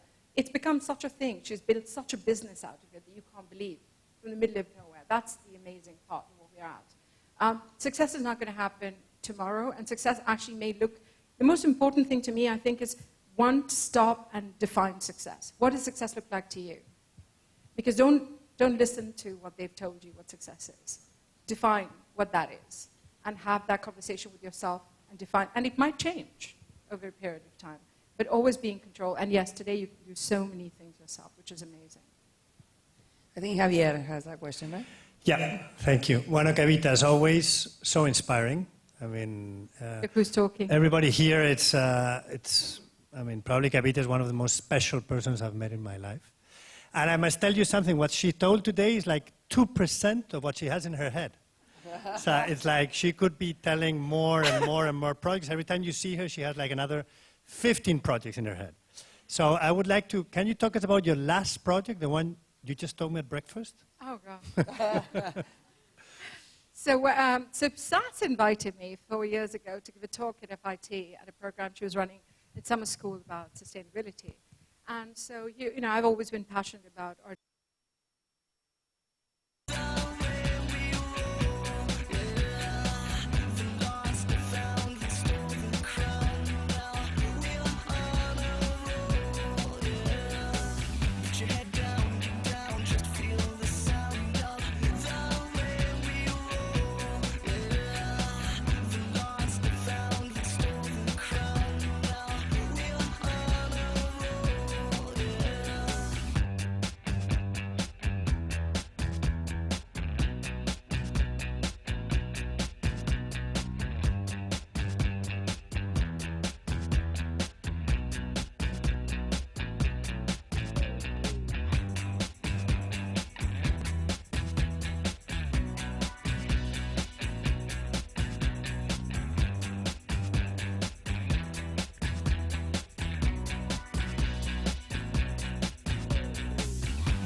My girl's got all the right moves. She be dancing on the moon. By my side, blowing O's to the sky. Oh, she keep me high. Next level, she don't even try. Everybody wants her, but she's all mine. By my side, blowing O's to the sky. Oh, she keep me high. Smoking, that's just how she do. When she comes to the club, she ain't looking at you. Choking, cause she's so hot. Got porcelain skin with ink on top. Oh, she sent me to another planet. Oh, I'm never gonna kick the habit. My girl's got all the right moves. She be dancing on the moon. By my side, blowing O's to the sky. Oh, she keep me high. Next level, she don't even try. Everybody wants her, but she's all mine. By my side, blowing O's to the sky. Oh, she keep me high. It's so easy to go back for more. She makes Timbs and jeans look couture. I'm getting easy. When I'm way up here, it gets hard to breathe, but I don't care. Oh, she sent me to another planet. Oh, I'm never gonna kick the habit. My girl's got all the right moves. She be dancing on the moon. By my side, blowing O's to the sky. Oh, she keep me high. Next level, she don't even try. Everybody wants her, but she's all mine. By my side, blowing O's to the sky. Oh, I'm so high. My girl's got me on that line. I'm not going down this time. 'Cause I'm so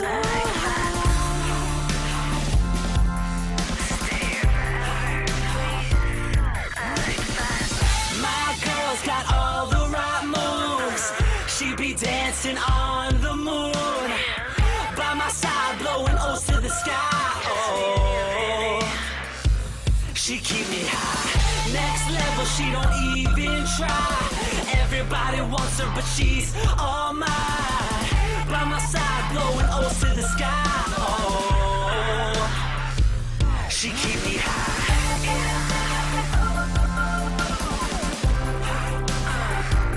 She keep me high.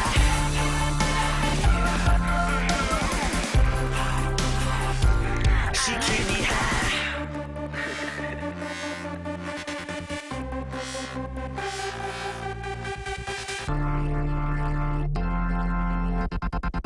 I got something for you. You're gonna go crazy. My girl's got all the right moves. She be dancing on the moon. By my side, blowing O's to the sky. Oh, she keep me high. Next level, she don't even try. Everybody wants her, but she's all mine. By my side, blowing O's to the sky. Oh, she keep me high. Smoking, that's just how she do. When she comes to the club, she ain't looking at you. Choking, 'cause she's so hot, got porcelain skin with ink on top. Oh, she sent me to another planet. Oh, I'm never gonna kick the habit. My girl's got all the right moves. She be dancing on the moon. By my side, blowing O's to the sky. Oh, she keep me high. Next level, she don't even try. Everybody wants her, but she's all mine. By my side, blowing O's to the sky. Oh, she keep me high. It's so easy to go back for more. She makes Timbs and jeans look couture. I'm getting easy. When I'm way up here, it gets hard to breathe, but I don't care. Oh, she sent me to another planet. Oh, I'm never gonna kick the habit. My girl's got all the right moves. She be dancing on the moon. By my side, blowing O's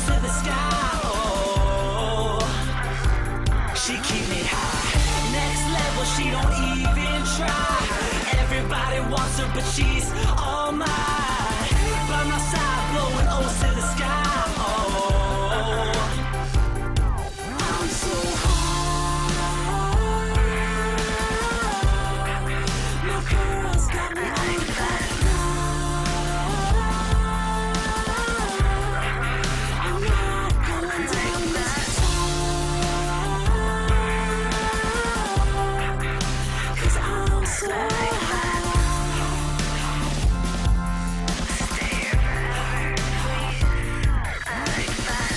My girl's got all the right moves. She be dancing on the moon. By my side, blowing O's to the sky. Oh, she keep me high. Next level, she don't even try. Everybody wants her, but she's all mine. By my side, blowing O's to the sky. Oh, she keep me high.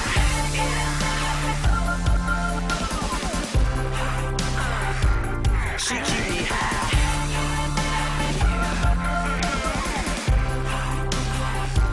She keep me high.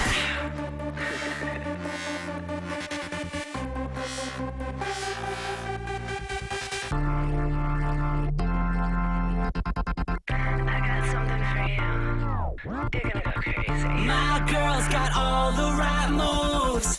She be dancing on the moon.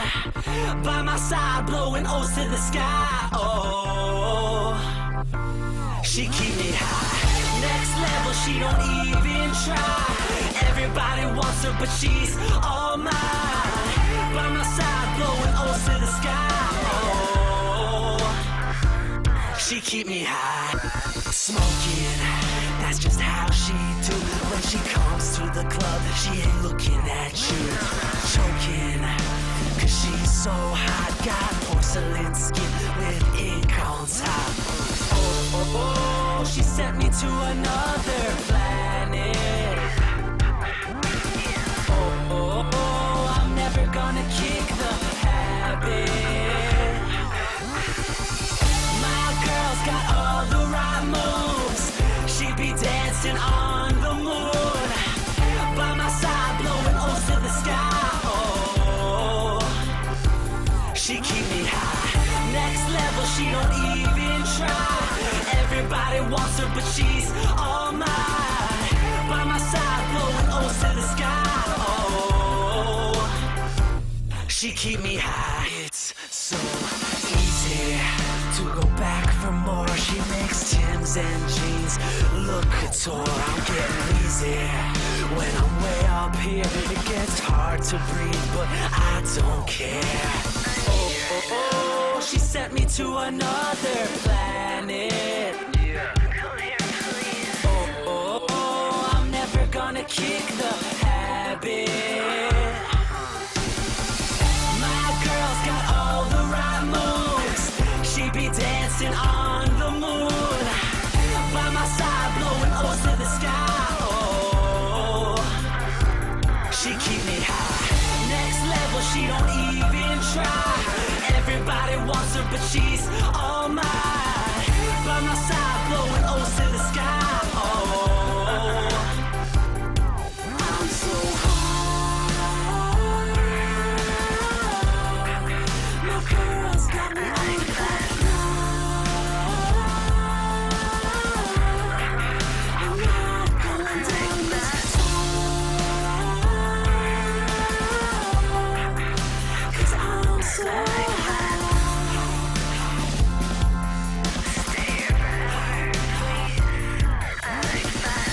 My girl's got all the right moves. She be dancing on the moon. By my side, blowing O's to the sky. Oh, she keep me high. Next level, she don't even try. Everybody wants her, but she's all mine.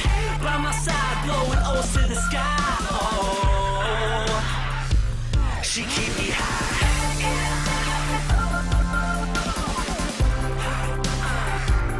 She keep me high.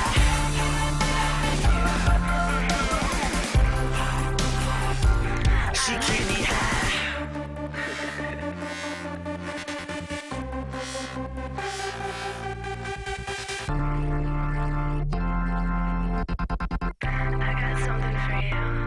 My girl's got all the right moves. She be dancing on the moon. By my side, blowing O's to the sky. Oh, she keep me high. Next level, she don't even try. Everybody wants her, but she's all mine. By my side, blowing O's to the sky. Oh, she keep me high. Smoking, that's just how she do. When she comes to the club, she ain't looking at you.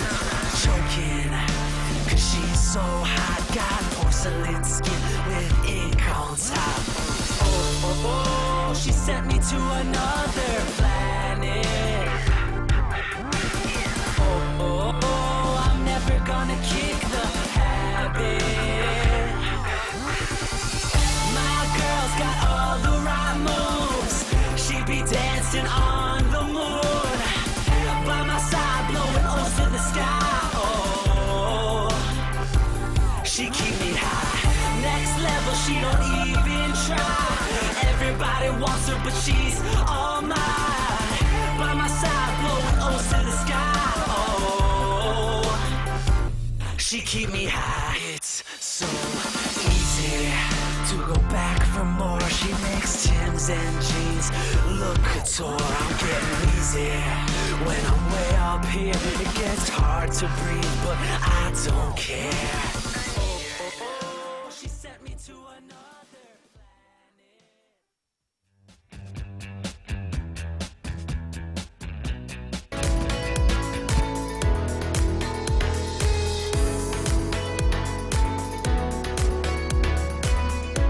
Parece que se va a poner a llorar. De pronto no, vamos a ver, chiquita. Mira, mira. Tienen unos cuerpos médicos fantásticos, el hospital funciona como un reloj, todo es, además está súper preparado para esto, para la pediatría, que traigan además niños también de otros países a través de fundaciones, todo eso es maravilloso. Muy bien, muy bien. Es el cariño que hay detrás de todo lo que hacen. Se les nota cuando te cuentan las historias de las familias que tienen, de los niños, de cómo los cuidan. Hay algo más que medicina, hay algo más. Hay mucho corazón detrás de todo esto, nunca mejor dicho, ¿no? Con esta mi amiguita que tengo aquí, con Chelsea.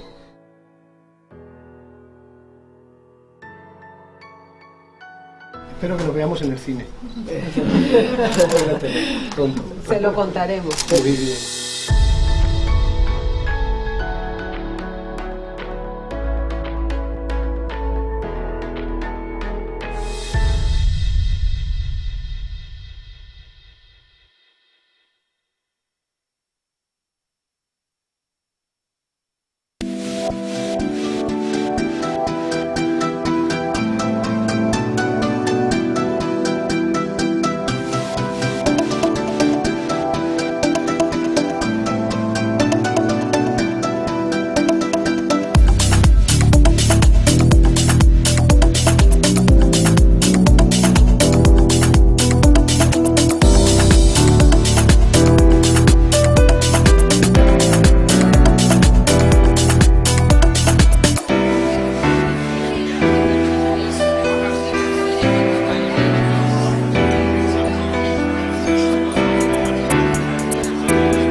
Save the date for some of the world's most cutting-edge resort fashion at Miami Fashion Week.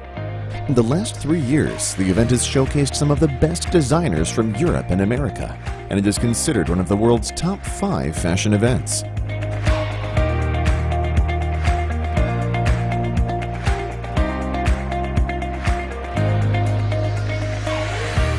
Moving from the front row to the dance floor, dance the night away at the most glamorous events and hottest spots in Miami.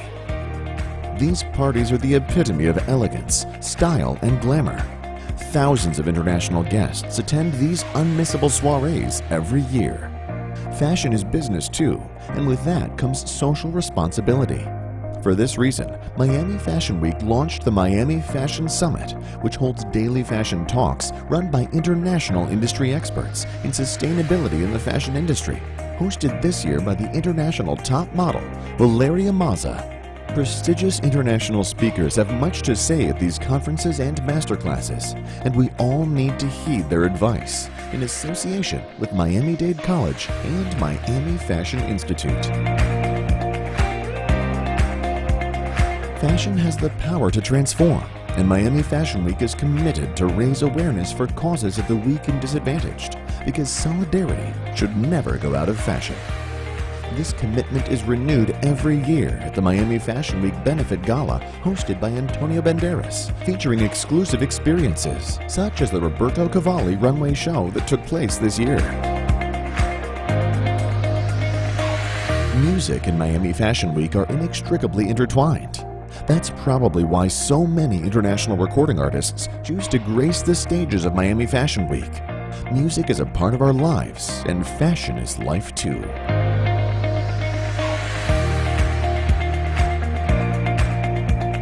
Miami Fashion Week is also a powerhouse for generating content across all media platforms. Not only that, but Miami Fashion Week also creates in-house content with its very own production team. They are actually the world's first fashion event to produce its own TV shows. This is Miami is the title of the TV special produced by Miami Fashion Week in 2016 and broadcast in 26 countries. Antonio Banderas, together with Emilio Estefan, Prince Royce, and John Carlos Canella, to name a few, presents the new Miami Fashion Week to the city of Miami's art and culture scene. Backstage. All the secrets hidden backstage of an international fashion event such as Miami Fashion Week are finally revealed. Excitement, tension, adrenaline, a front row VIP ticket behind the scenes of the event. 17 million viewers in 2017 and renewed for 2018. First Faces. Watch the journey of a group of aspiring young models on their way to make it to the top. They are the First Faces, the models who are selected to open each runway show. And viewers have the opportunity to share with them their first-hand emotions and desires. In 2018, 5 new First Faces take up the torch of their 2017 predecessors, well on their way to become a reference of the international runways. Over 9 million contacts on Season 1. This series is here to stay. Designers staging the runway. In this episodic TV, special Miami Fashion Week designers share their creative processes with their viewers, from the workshop to the runway. Exclusive interviews with each designer provide a closer look into how their careers and expectations are poured into their work. New countries and styles added every year. Miami Fashion Week can also be experienced via the immediacy and liveliness of social, plus 4 hours of daily live streaming.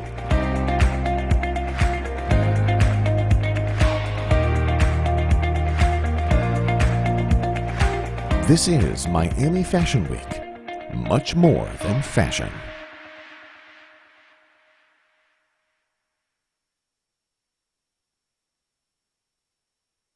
So she's from Venezuela, designer and creative and activist. In 2014, she was the first Hispanic student ever to receive a Council of a Fashion Designer of America award. She is a designer at Calvin Klein Jeans and founder of Carmela. Please welcome Carmela Osorio Lugo.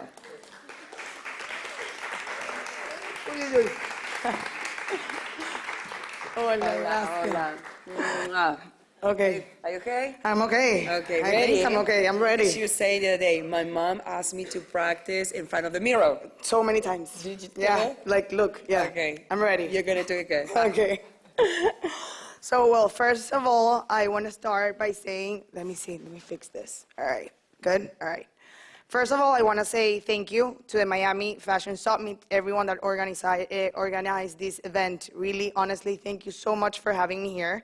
Thank you to my family and my friends that are here to support me, and thank you all of you guys for coming and just listening to me speak for 30 minutes. So let's start. Okay, where'd you, oh, I'm gonna show you all the presentation. Wait, how do we go to the first one? One enter. I'm terrible with like laptops, guys, sorry. Okay, here you go, alrighty. So, you're probably wondering who I am, right? And what is this 24-year-old woman here talking to us about sustainable? Like, why is she sustainable at, you know, like, why she became a designer and she wanted to do sustainability? So, first of all, I'd like to describe myself with 3 words and 3 sentences. I'm a designer, I'm a creative, and I'm also an activist. As Valeria said, I'm from Venezuela, from Caracas. I came here to follow that American dream. And I started being a creative because I really wanted to impact people's life throughout my work. And that's why I get inspired by people as well. I'm going to share with you a little small video so you guys see my work and know who I am. The Liz Claiborne Design Collar is Carmela Osorio Lugo from Savannah College of Art and Design. Carmela was inspired by the hard-working immigrants who passed through Ellis Island in search of the American dream. Let's go. Let's go.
Even though I have been blessed to work with very great designers, honestly, nothing has fulfilled me the most than giving back. Giving back has been my #1 thing with fashion, and this is what I'm going to talk to you guys about here today. So, a woman's work, creating sustainable employment for marginalized women. So there's a big, huge macro trend going on right now that I feel like we all love, and I personally feel very identified. Women finally have voices. We finally have a voice. We finally can fight for our rights, and we stand together, and we're really making a change. However, I really think that in the fashion industry, our voice is not being heard, or at least we're not talking loud enough. So I want you all to stop for a minute and to look at each one next to you. Like, look at the person next to you and see what each person is wearing. And I'm not fashion police. I don't want you guys to judge who everyone's wearing. I just want you to look at what that person is wearing next to you. So basically, I feel like when you go to a bar and you meet someone, right? You ask that person, where are you from? How did you get here? You know, you want that person's background. I think the same thing we should do with our clothing. We should ask ourselves, where does that piece of clothing that we wear practically every day come from? In something that Carrie said also in her speech, there's a huge movement now with the feminists of like the shirts, right? We wear that feminine shirt like Powerpuff Girls or Be Feminine or like all of these kind of nice slogan shirts. However, that shirt that you wear every given Monday has a whole background story that is really, really, really interesting, because it takes almost 100 pairs of hands to get that shirt from where it's made to you as a customer. But this journey is probably not as nice as you think it is. So let's get some facts here, you know? Basically, the fashion industry, the creating and the manufacturing of clothing, a lot of people know, but it's one of the biggest industries in the world right now. 75 million people are actually doing your clothes as we speak. And this industry is worth about $1.2 trillion. So I think that it's time right now to make a change. However, I do want to give you guys a little bit of a perspective of how we got here. Where did we start it and how we got here? So before the Industrial Revolution happened, all the manufacturing was done at people's homes. So basically, there were their own working places where they will do a production and they will rely entirely on a self-pacing job. This means it will get done as it gets done, slowly. Then the Industrial Revolution happened and the rules of the game completely changed. By this, I mean the machinery was developed, work became way more fast-paced, and of course, production had to pay the large and had to cover the large amount of money that manufacturing and machineries cost. What does this cost? So here is a chart in which you guys can kind of see very detailed what it takes usually in Bangladesh or in different countries like China, in China, for someone to make your clothes. So 100 pairs of hands usually touch your clothes before it actually gets to you. Then, from those 75 million people that I talked to you guys about, 80% are women, 80%, and they are from 14 to 24-year-old. Then, it takes a garment worker 18 months or a year and a half to make the salary of one CEO, fashion CEO, that he does over his lunch break. That's insane. And 14 to 20 hours is what they work usually in their sweatshops every single day. And most of women right now in the fashion industry, not only on the manufacturing, but also on the industry as well, like on the creative side, they deal with a lot of sexual harassment. So if the film industry is doing it, I feel there's a time and it's a need that the fashion industry start making change as well.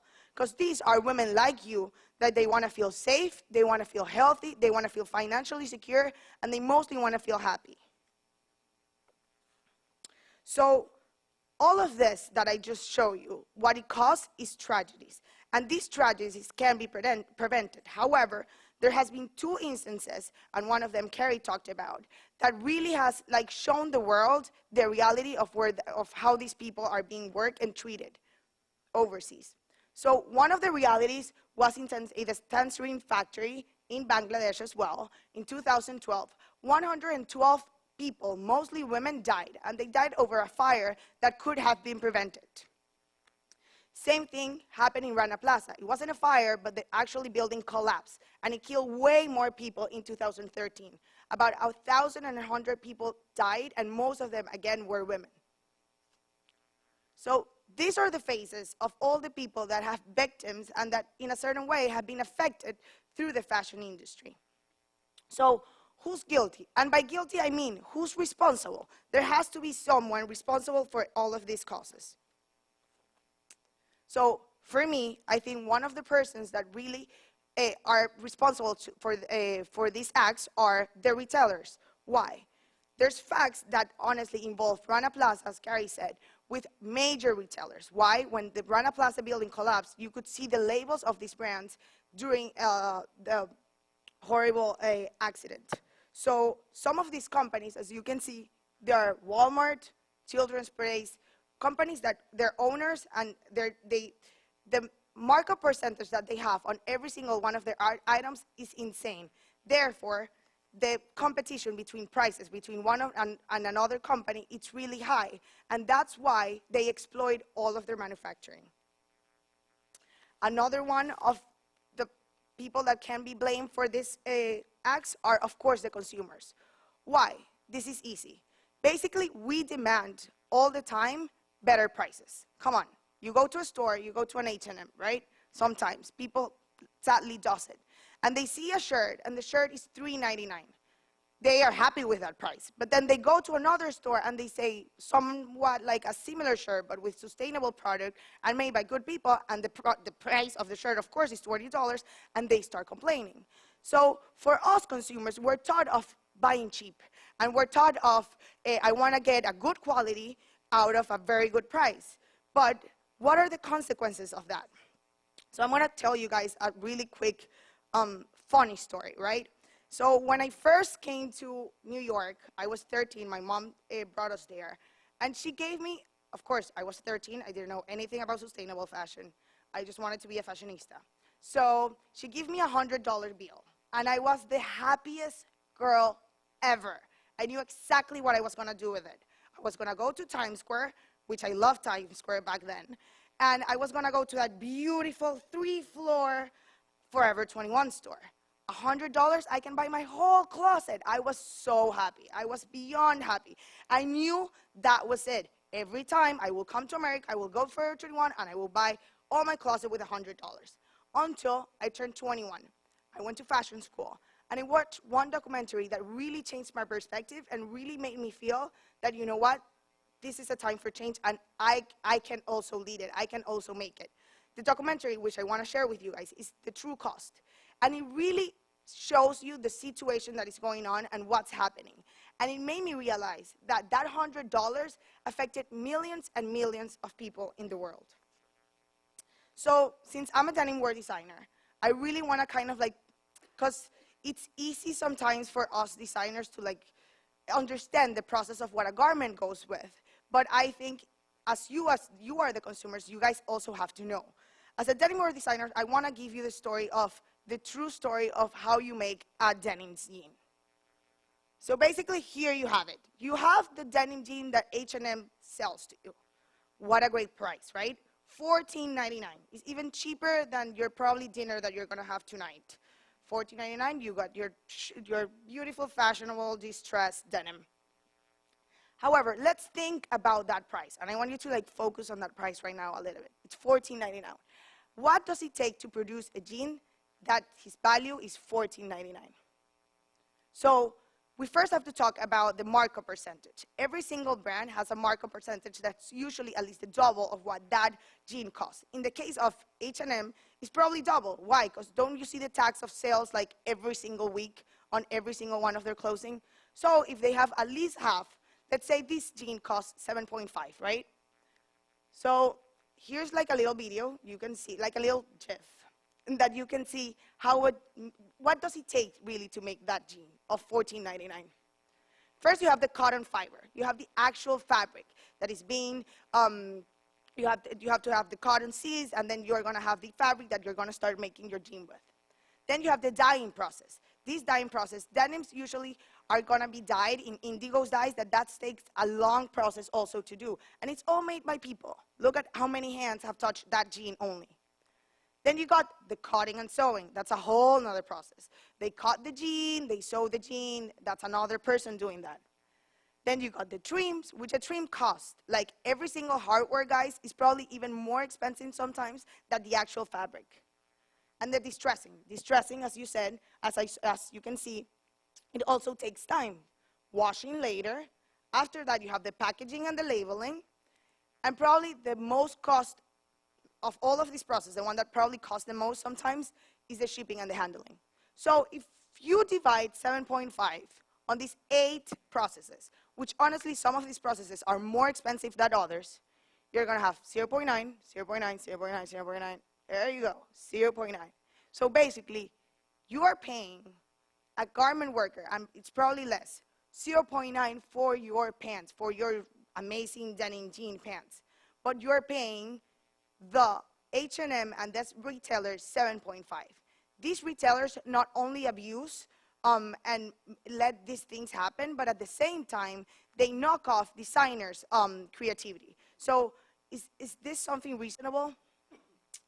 I want you guys to see the perspective of how or what does it take to make a $50 jean. Like, how can they have it so cheap? How can they make it in such an affordable price? As you saw, first, the jeans are made on the low quality materials ever. Most of H&M jeans, or the cottons, it's bought in Uzbekistan. Uzbekistan, they use child labor, which means children, during the summer, they go to the landfills and they literally work for the cotton you buy on those jeans. Second, most of these jeans, as I just said, are made by women in sweatshops. That means that cheap labor, long hours, and poor working conditions, they're all synonyms of your $15 jean. And then these jeans are made to fall apart. Come on. All of these jeans, you wear it like 4 or 5 times, maybe 10, until you throw them out. Or even the shirts. You wear the shirt 1, 2, 3, 5 times. It gets all wrinkly. You don't wear it again, and you toss it on or either you toss it on your pajamas drawer. So what is the change? How do we do it? Let's start restitching the fashion industry. And I feel by restitching the fashion industry, it's all about empowering women through fashion and doing what is right. All right. So there's 3 things that are very fundamental in this process. I think Carrie did a great job at explaining it. One of them, of course, is a smaller supply chain. That means that you have completely control of all your supply chains. Where do you buy your trims? Where do you buy your shirts? The fabric? Who makes it? You go and you literally take control of that manufacturer that is producing your product. Then you have ethical sourcing. Big fashion industries, just like Calvin Klein. We have like 5 people working just in the sourcing of the jeans. Why? Because sourcing is what's gonna get you the right product, the right fabric, but also the sustainable product that you're gonna wanna buy. Then, transparency in the whole entire journey. Transparency, as Carrie said, is so, so important. Why? Because you're gonna then be able to see the whole journey that we talk about. You're gonna be able to see the whole journey of where your jeans come from. Then, right now, and this is where I feel the most happy about, is that there's also women who are not happy with what's going on in the fashion world. And these are the women.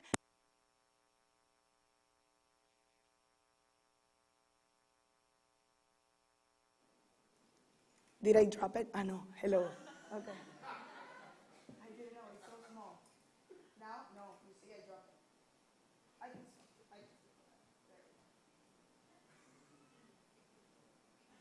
Oh, hello. Okay. You got it.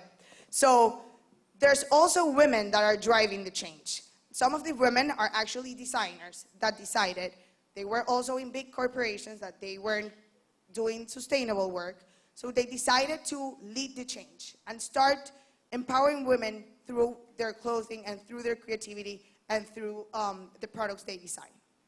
So one of them, friends of mine, she's a CFDA member. Her name is Aurora James, and she has a brand that is called Brothers Fields. Basically, these are all shoes, beautiful shoes, and they're all made by artisans in Africa. Her goal was definitely to introduce the world of fashion with traditional African footwear. So she creates jobs and she sustains jobs for people in Africa, and they are the ones that create all her products. She's actually the first Black woman to be nominated for a CFDA award, which is huge this year. So who make the shoes? The people, just like the fashion revolution, the people that make the shoes are actually women that are given jobs. They're from different ages, they're from different tribes, and they have different religions in Africa, and they get paid a fair amount of wage, and they also get taught about how to make different types of shoes. So they get not only the education, but at the same time they get a fair wage amount. Then I really want to promote this brand, and I want to promote this brand because it's a completely different, or I feel like it's the antithesis of what H&M is. I call it the sustainable alternative for fast fashion. Reformation started about like 10 years ago, just selling vintage clothing. They got the vintage clothing, they maybe repurposed it, and they started selling. This model started growing, and now they have a manufacturing in LA, and they provide women, I think 500 women, with way better jobs than what they do in Bangladesh. These women, and I'm going to share their stories right now, not only have fair wages, but they have all the benefits, health care, maternity leave, like every single one of the benefits that a woman should have in their jobs. It's time for that. So I just want to share their story really quickly.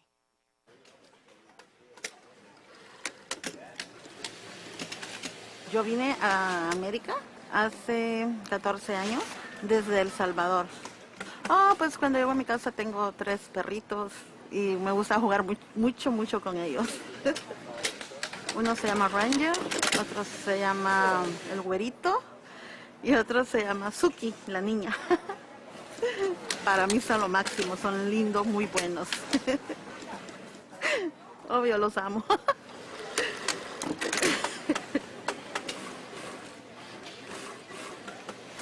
Soy Nuria y soy originaria de El Salvador.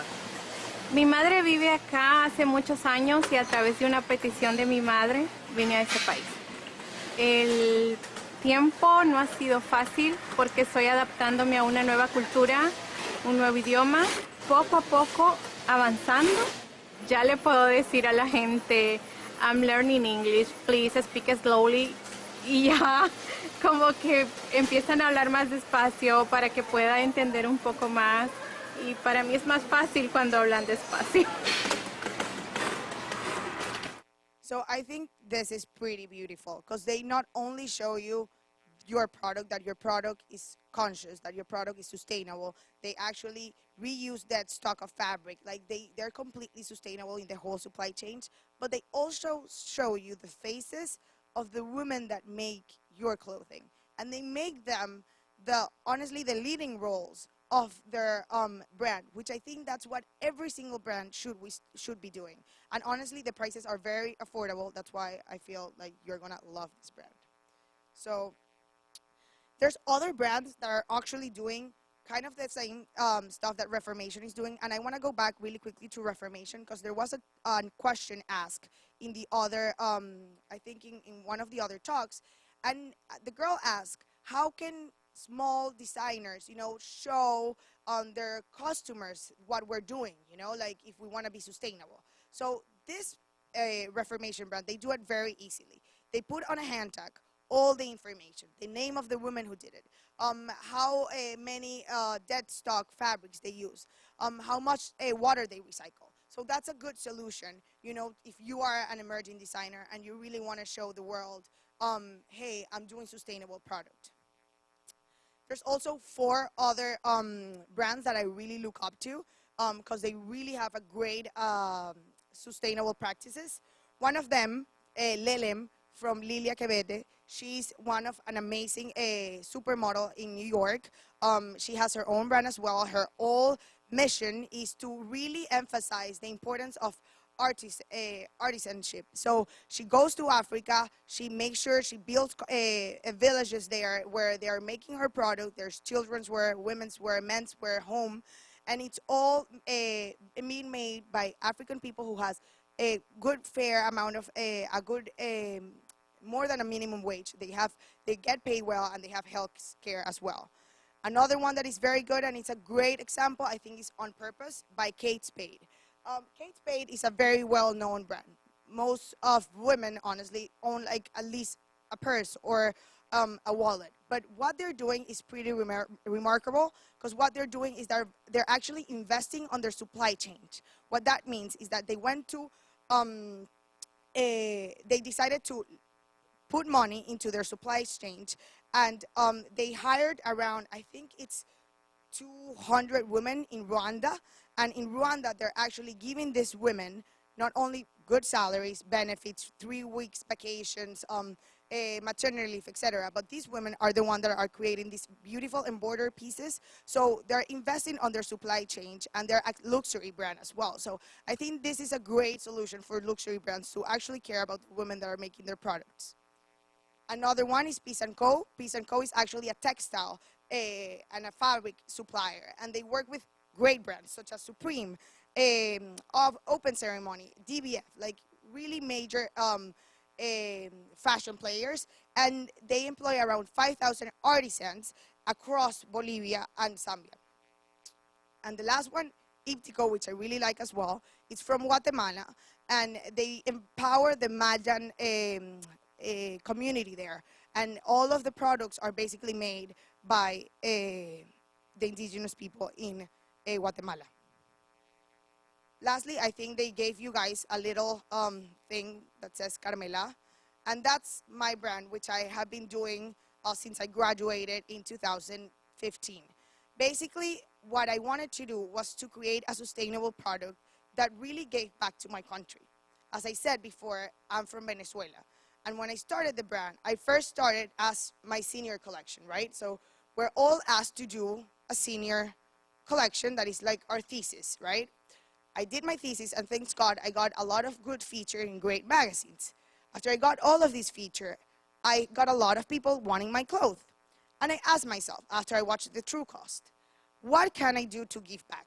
And what can I do to give back to my country, Venezuela? So I decided to go visit my country, see what was going on there.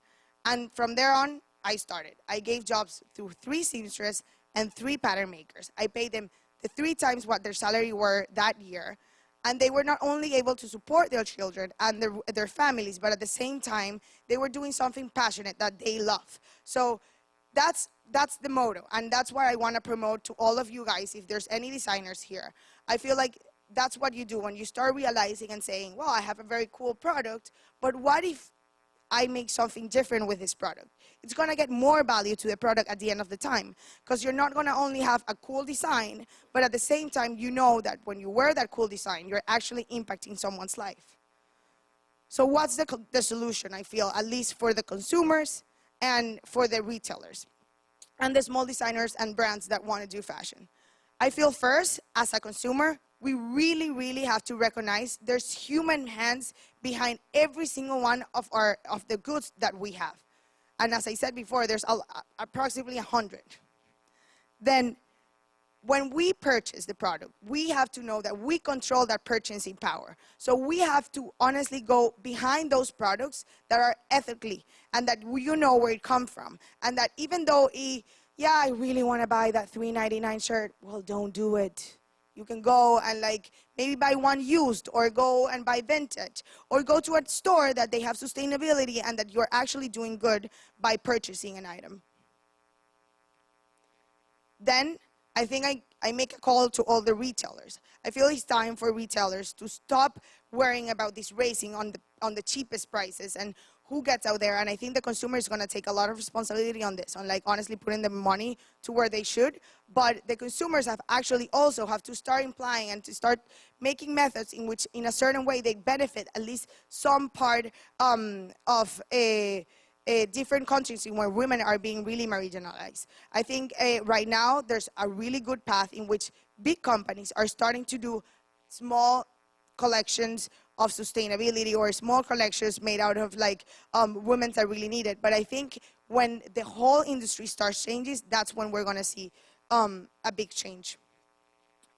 And by that, I also mean that I feel these retailers, just as Kate Spade did, I didn't like it. I didn't like Kate Spade that much, I'm going to be honest, until I saw the On Purpose project. And I realized, wow, these items are actually made by women that didn't have jobs, and they're actually being made sustainable, and they're actually providing these women all of these opportunities that they didn't have. And it makes you kind of you know what, I want to help that cause. And I wear it, and I love it, and it's great. Because I feel good by what I'm wearing, but I feel good also because I'm giving back. Thank you so much, everyone, for coming and joining me here.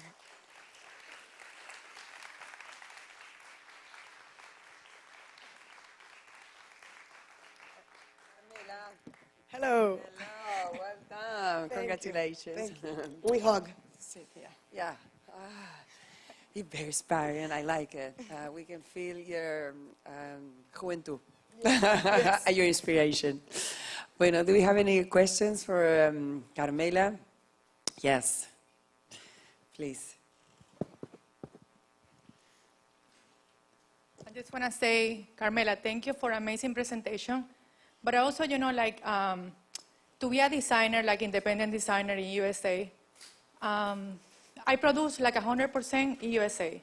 I'm a textile designer and a fashion designer. And I think so, the government needs to help the independent designer to growing. Because when you compare the big companies, they produce in Latin America or they produce in China because they have better profit, Here, if we produce, I'm just working, with 15 persons working in my company, and most of the girls, they are single mom, And I don't see, when I try to growing with my company, I don't see any program, we can help really well, to growing.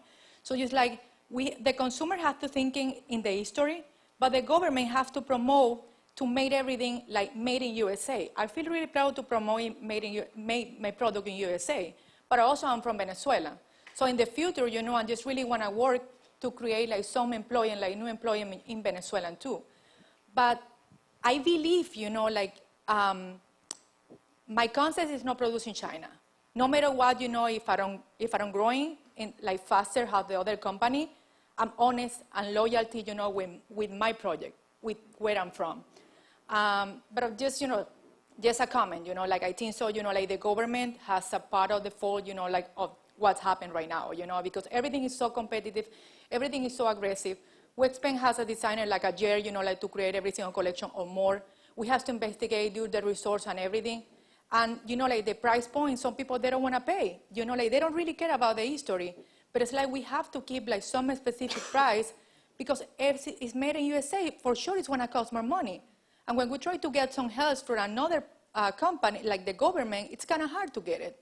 So it's just a comment, like No, and I totally agree with you. I'm 100% on your side. I think the government has a lot to do with it. Yeah. Sadly, we live in a country in which there's no boundaries. You know what I'm saying? It's no maternity program for the girls, has a baby. You don't have a chance, like most of the girls that have the baby, they have to work like 8 months already or 9 months already, and then take the baby 1 month, put in a daycare. It's not a program for a daycare. It's something like really big. We have to work in like a really strong movement and be honest, But I want to empower you because what you are doing is great. Like what you're doing is what every single designer should be doing. You know what I'm saying? And even the big corporations should be doing. I think when big corporations start really looking at it as like, look, we have the influences to actually change. Markup percentage can be as big as they are. It's all about profit. It's all about money. It's all about but when us, at least us, which are pioneers of this movement, start doing this and really educating the consumer. Because for me, I didn't know that I went to study fashion. That's the crazy thing. I was in school for 3 years studying fashion. And I found out about this documentary on Netflix. I was chilling in my house on Netflix, literally, on pajamas, trying to find something to watch. And I saw the documentary. And it changed my life. 100%. I started to buy vintage way more. Even though I love going to Goodwill, that's my place. You find me there. I love it. But honestly, it really changed me because I realized, oh my God, there's so many people being affected by the clothes I like to wear every single day. Then why am I wearing it? What is the purpose of me wearing something that it's honestly just lucrating someone, like giving money to the freaking CEO that is probably super, super rich by now? 30 minutes past this conversation. You know what I'm saying? So it's kind of like, where do I really put my money in? And I think that what you're doing and educating the customer, like making sure that your client and everyone around you know the passion that you have for actually doing sustainable. Thank you, Carmela. Thank you very much. Bravo, ole, ole. Cuando habla, dice. ¿No? Do you have any questions? Por aquí. Hi, Carmelo. Thank you for an inspiring talk. Truly amazed. Amazing energy. Loved it. And, here in the audience, I think we all will agree, we as a society, we need to educate the consumer, and we all are consumers to ourselves, right? We all consume, we all buy from apparel industry. However, what we are trying to do is educate everybody about how our buying patterns impact somebody back in India or back in Bangladesh. What happened at Rana Plaza, right? We're trying to tell everybody that, hey, whatever you buy has an impact all the way over there. How about, it just came to me, when I was listening to you. How about, instead of doing that route, we do the other way? And here I'm asking from input from everybody in this audience. How about we try to teach everybody what you are buying, how is that impacting you? And we change the way, because till the time it impacts you, it will not help with behavior intervention. It will not impact that. If it's not bothering me, it doesn't matter to me. There are one of those movements, not in my backyard. But till the time it is in your backyard, you will not realize what impact it has on you. So for example, let me give you an example. One of the studies at Harvard University, some of the professors did was, and that truly amazed me, that in China, when all these manufacturing companies are producing and they're doing all that. We all know here the air pollution in China is unbelievable, right? Now, the study proved that the China's air pollution is impacting LA air quality. And the diseases that were found in LA were actually because of the pollution that was generated in China. So that kind of maybe, something that we do that, hey, it is impacting us also. And how is it going to impact us directly? Maybe what we breathe, what we eat, what we drink, whatever we are buying, those choices are indirectly impacting us as well. And it's just a suggestion, and would love feedback from everybody that it could be the way we are trying to, educate everybody. We try to pivot our strategy, basically, and then show them how it can impact you. No, and I agree with you 100%. I think sustainability is a way of living. And I'm going to be completely honest with you. I started with clothing, Yep. I do want to get it there. I feel there's so many ecosystems and alternatives, to living that actually, for example, I live in New York, one of the most polluted cities in the world. I see pollution every single time. Yeah. What do I do now? Instead of throwing it, well, I have to recycle. I have no choice. But I do that, and I actually enjoy it, because I feel like, okay, this is my little way to actually changing it, and then I have the fashion, but I think what you're saying of like actually embracing the whole movement is what's really going to make an impact. Thank you. Thank you. Yes. I've just got Gary. two questions, both related to transparency and interlinked. You mentioned Kate Spade as an example. I was interested to see that because Kate Spade only scored 12% on the Fashion Transparency Index. So just curious, do you not think that's just greenwashing? Why are they not then incorporating, that good practice, that social impact across their supply chain? I mean, several of the tanneries I saw in Bangladesh were supplying Kate Spade, apparently. So, why aren't they making that social impact across their supply chain? Why are they scoring such a low percentage? And so, to me, that would potentially feel like greenwashing. And one of the brands who are often accused of greenwashing is H&M. And I was interested that you talked about them sourcing in Uzbekistan, because they banned Uzbekistan cotton in 2013, and they've more recently banned sort of Turkmenistan and Syrian cotton. But we still know that Uzbekistan sells its entire production of cotton every year, and it's usually labelled as made in Bangladesh. So just wondering if you had any insider insight into, is H&M really still buying cotton in Uzbekistan, even though they're saying, their policies say that it's been banned for the last 5 years? So just wondering, where your insights were there. So to the first question, to the first comment, I definitely feel that Kate Spade has to be 100% transparent. And not only H&M. I think, for example, Calvin Klein has to do the same thing. And a lot of big brands have to do the same thing. I think there's ways of also starting, to affect people in a positive way. I had the opportunity with Calvin Klein, right? Last year, I went to Semarang, Indonesia. And that's where we do all of our wovens.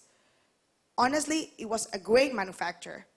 All of the women were paid a good fair amount of a good fair wage. They were everything was working fine. But honestly, even though I went, it was a little painful because you see these women sewing 20 hours a day. Well, not 20 hours a day, but you see this doing the same thing 7 hours a day. The same thing, and it's 1,000 of women in one work. It really hits you, right?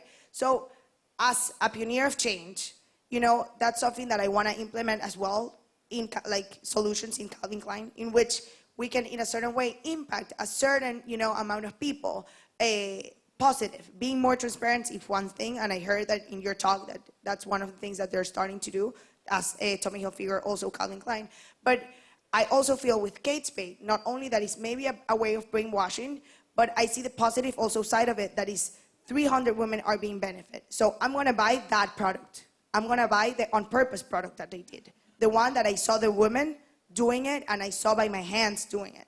I'm not going to buy her other luxury goods if they don't have transparency rate with you guys, because I feel like then you're contradicting yourself. But when these things that are there are solutions, you know, to what is going on. I think we should support it, but because at the same time, it's benefiting these 300 women, you know. And I think that if luxury brands start doing that, you know, and at the same time, they keep the level of transparency up, you know, I think that's where a change, you know, can go, and when the industry can start, you know, evolving. With this, it was a report that I found on the New York Times about, I think 2 years ago. I'm going to share it with you, about the cotton.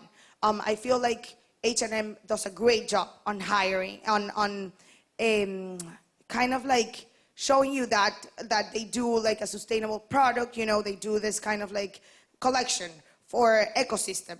But at the same time, yeah, the garment, it might not be a cotton that is really harming the world, but it's still being made by people in, you know, manufacturers all over the world that are very mistreated because the prices, I think it all goes back to the prices.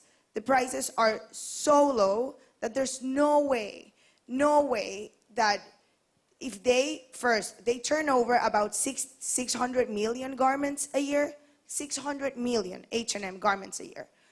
It's so many clothing, and it's so many clothing that is going to waste because of all the products that is being made of. So that's when you start thinking, what I really want to support, where do I really want to put my money in? Thank you. Do we have any other questions? Yeah, please, over here.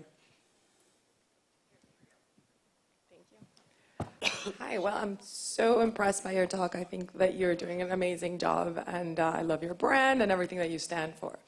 Also, you mentioned that you're 24, right? So in your, I guess in your world of peers, is sustainability something that they want to shop for? You know, your young millennials, do they care? Versus, you know, people who don't care. I have a lot of conversations on sustainability where what I'm actually wearing right now is Reformation, and they're like, oh, it's really cool. And then when I'm like, yeah, it's also a sustainable brand, there's a lot of glary eyes, and, you know, you lose them. So I was wondering, and that's really for my generation, but I was wondering, for your generation, is sustainability the cherry on top, or is it really, you know, why they're purchasing? What I have realized about my generation is that they're very passionate, you know, in terms of the shopping, you know. They want to stand, you know, for what they shop for. So they shop, there's like an emotional involvement when they shop. And I think it also has to do with the whole kind of like social media being so big that it just informs you, and it really creates, you know, that scenario in which it gets you excited about the product, right? I feel it's a little bit kind of like what Carrie suggested on her, or what one of the movements that is going to happen or has happened in the fashion revolution, that is the love story about you and the brand. I think it's the way companies sell the product, just like Reformation did. I didn't know Reformation until 2 years ago, and it's a company that has been there for 10 years. When I saw the whole brand, right, first it has great designs, you know, beautiful designs, beautiful, you know, girly designs that you can find practically the same ones on H&M. However, when you start reading the page, and this happens to me, to my like fellow friends, you know, that work with me with my same age and my girlfriends, when you start reading the whole website that they have, and you go through every single page and the product, and when they deliver the product to you, they deliver the product on like a sustainable bag, you know, so you can actually recycle. You get this tag, beautiful tag that says, these products come from this. Then on the Instagram, I see this video of these beautiful women, Mexican women, so happy, saying, look, I did your clothing. So that's when you, I think, hit that market. That's when you hit customers like me, because you not only show the great product, because they have great product. Look at what you're wearing. You look gorgeous. But you know what I'm saying? But they also have that whole big picture that they really know how to sell it by showing you that it's sustainable. So it makes you, you know, want to buy it. And something that it's really popping right now, and it's on trend, everyone's starting to buy vintage. That's something that is happening on every single age. Like, I just recently got a super nice bag on The RealReal. And I was like, wow, you know, like I can actually buy, you know, luxury brand items on an affordable price, really affordable. It's a Gucci bag, and it was super, super affordable. But at the same time, I'm doing something good. Why? Because I'm actually recycling and actually, you know, contributing to the movement. So I think that part of buying vintage, you know, also helps my generation, and my generation is the one that also is getting a lot of impulse. You know, you can see the whole coming up of the monogram logos of all these luxury brands. Instead of going, you know, to landfills or anything, there's people buying it and like using it at like very trendy kind of cool style. So I feel like that in a certain way is putting a seed, you know, that it's going to start growing, and the generation, my generation, is going to start buying more green for sure. Especially having pioneers like her. She has the best blogger ever. She's like, you don't even know. Like, she has the best blog ever of all sustainable things. I follow her like head to toe. So great. And you look very young. How old Super are you? young. Super young. You make this like Yeah, big gap, right? separate. Yeah, exactly. How old are you? Well, come on. Come on, older. We have one more question, huh? Please. So, since we're on the topic of like what's in the future for fashion, I was wondering if you think it's possible for all fashion to be sustainable in the future, and if you think so, how so? I wish. I honestly wish. However, I see the turnover of the really big fast fashion manufacturers, and I just feel like they're constantly with time getting richer and richer and richer. I honestly feel we have made a great impact for the last 10 years. Just like what Carrie said, in 2013, we had such a big tragedy that thanks to that tragedy, a lot of people opened their eyes to what's going on. You know, I didn't know about that until that happened, and until I watched that documentary, and I said, okay, I can make a change. And I think that more than anything, the consumer is the one that's gonna have the strengths. I think retailers, and I'm gonna be honest, I have been on that part of the business, they are all about making money. It's all about making money. And it's sad because at the same time, it's only profiting such a little small group of people. But at the same time, I work for a big company. On the side, I do my sustainable work. I feel like if we can all have, you know, on the side jobs, some kind of like sustainability project or something to give back. I'm gonna give you, for example, a quick example. When I say I'm an activist, I think most of you guys know about Venezuela and what has happened in my country, right? I'm not a politician, and I don't come here to talk about politics, hate politics, honestly. I'm a designer. However, as a designer, I felt that I had the opportunity, and not only the opportunity, but I really had the need when my country was going through really, really rough times to give back to my country. And I really was trying to figure out what was the best way to do it. So then I decided, when I went to Semarang, to Indonesia, to my manufacturers with CK Jeans, I was there, when I was talking to the manufacturer, the supplier, I tell him, I just want to buy 200 shirts from you, since these shirts, you know, are made by welfare women, you know, I want to buy them from you, and I want to put a name into it. It's called Heroes. And this shirt, I started selling these shirts on an online website that I did, honestly, in 3 days. And all of the shirts sold. All of the profits of the shirts went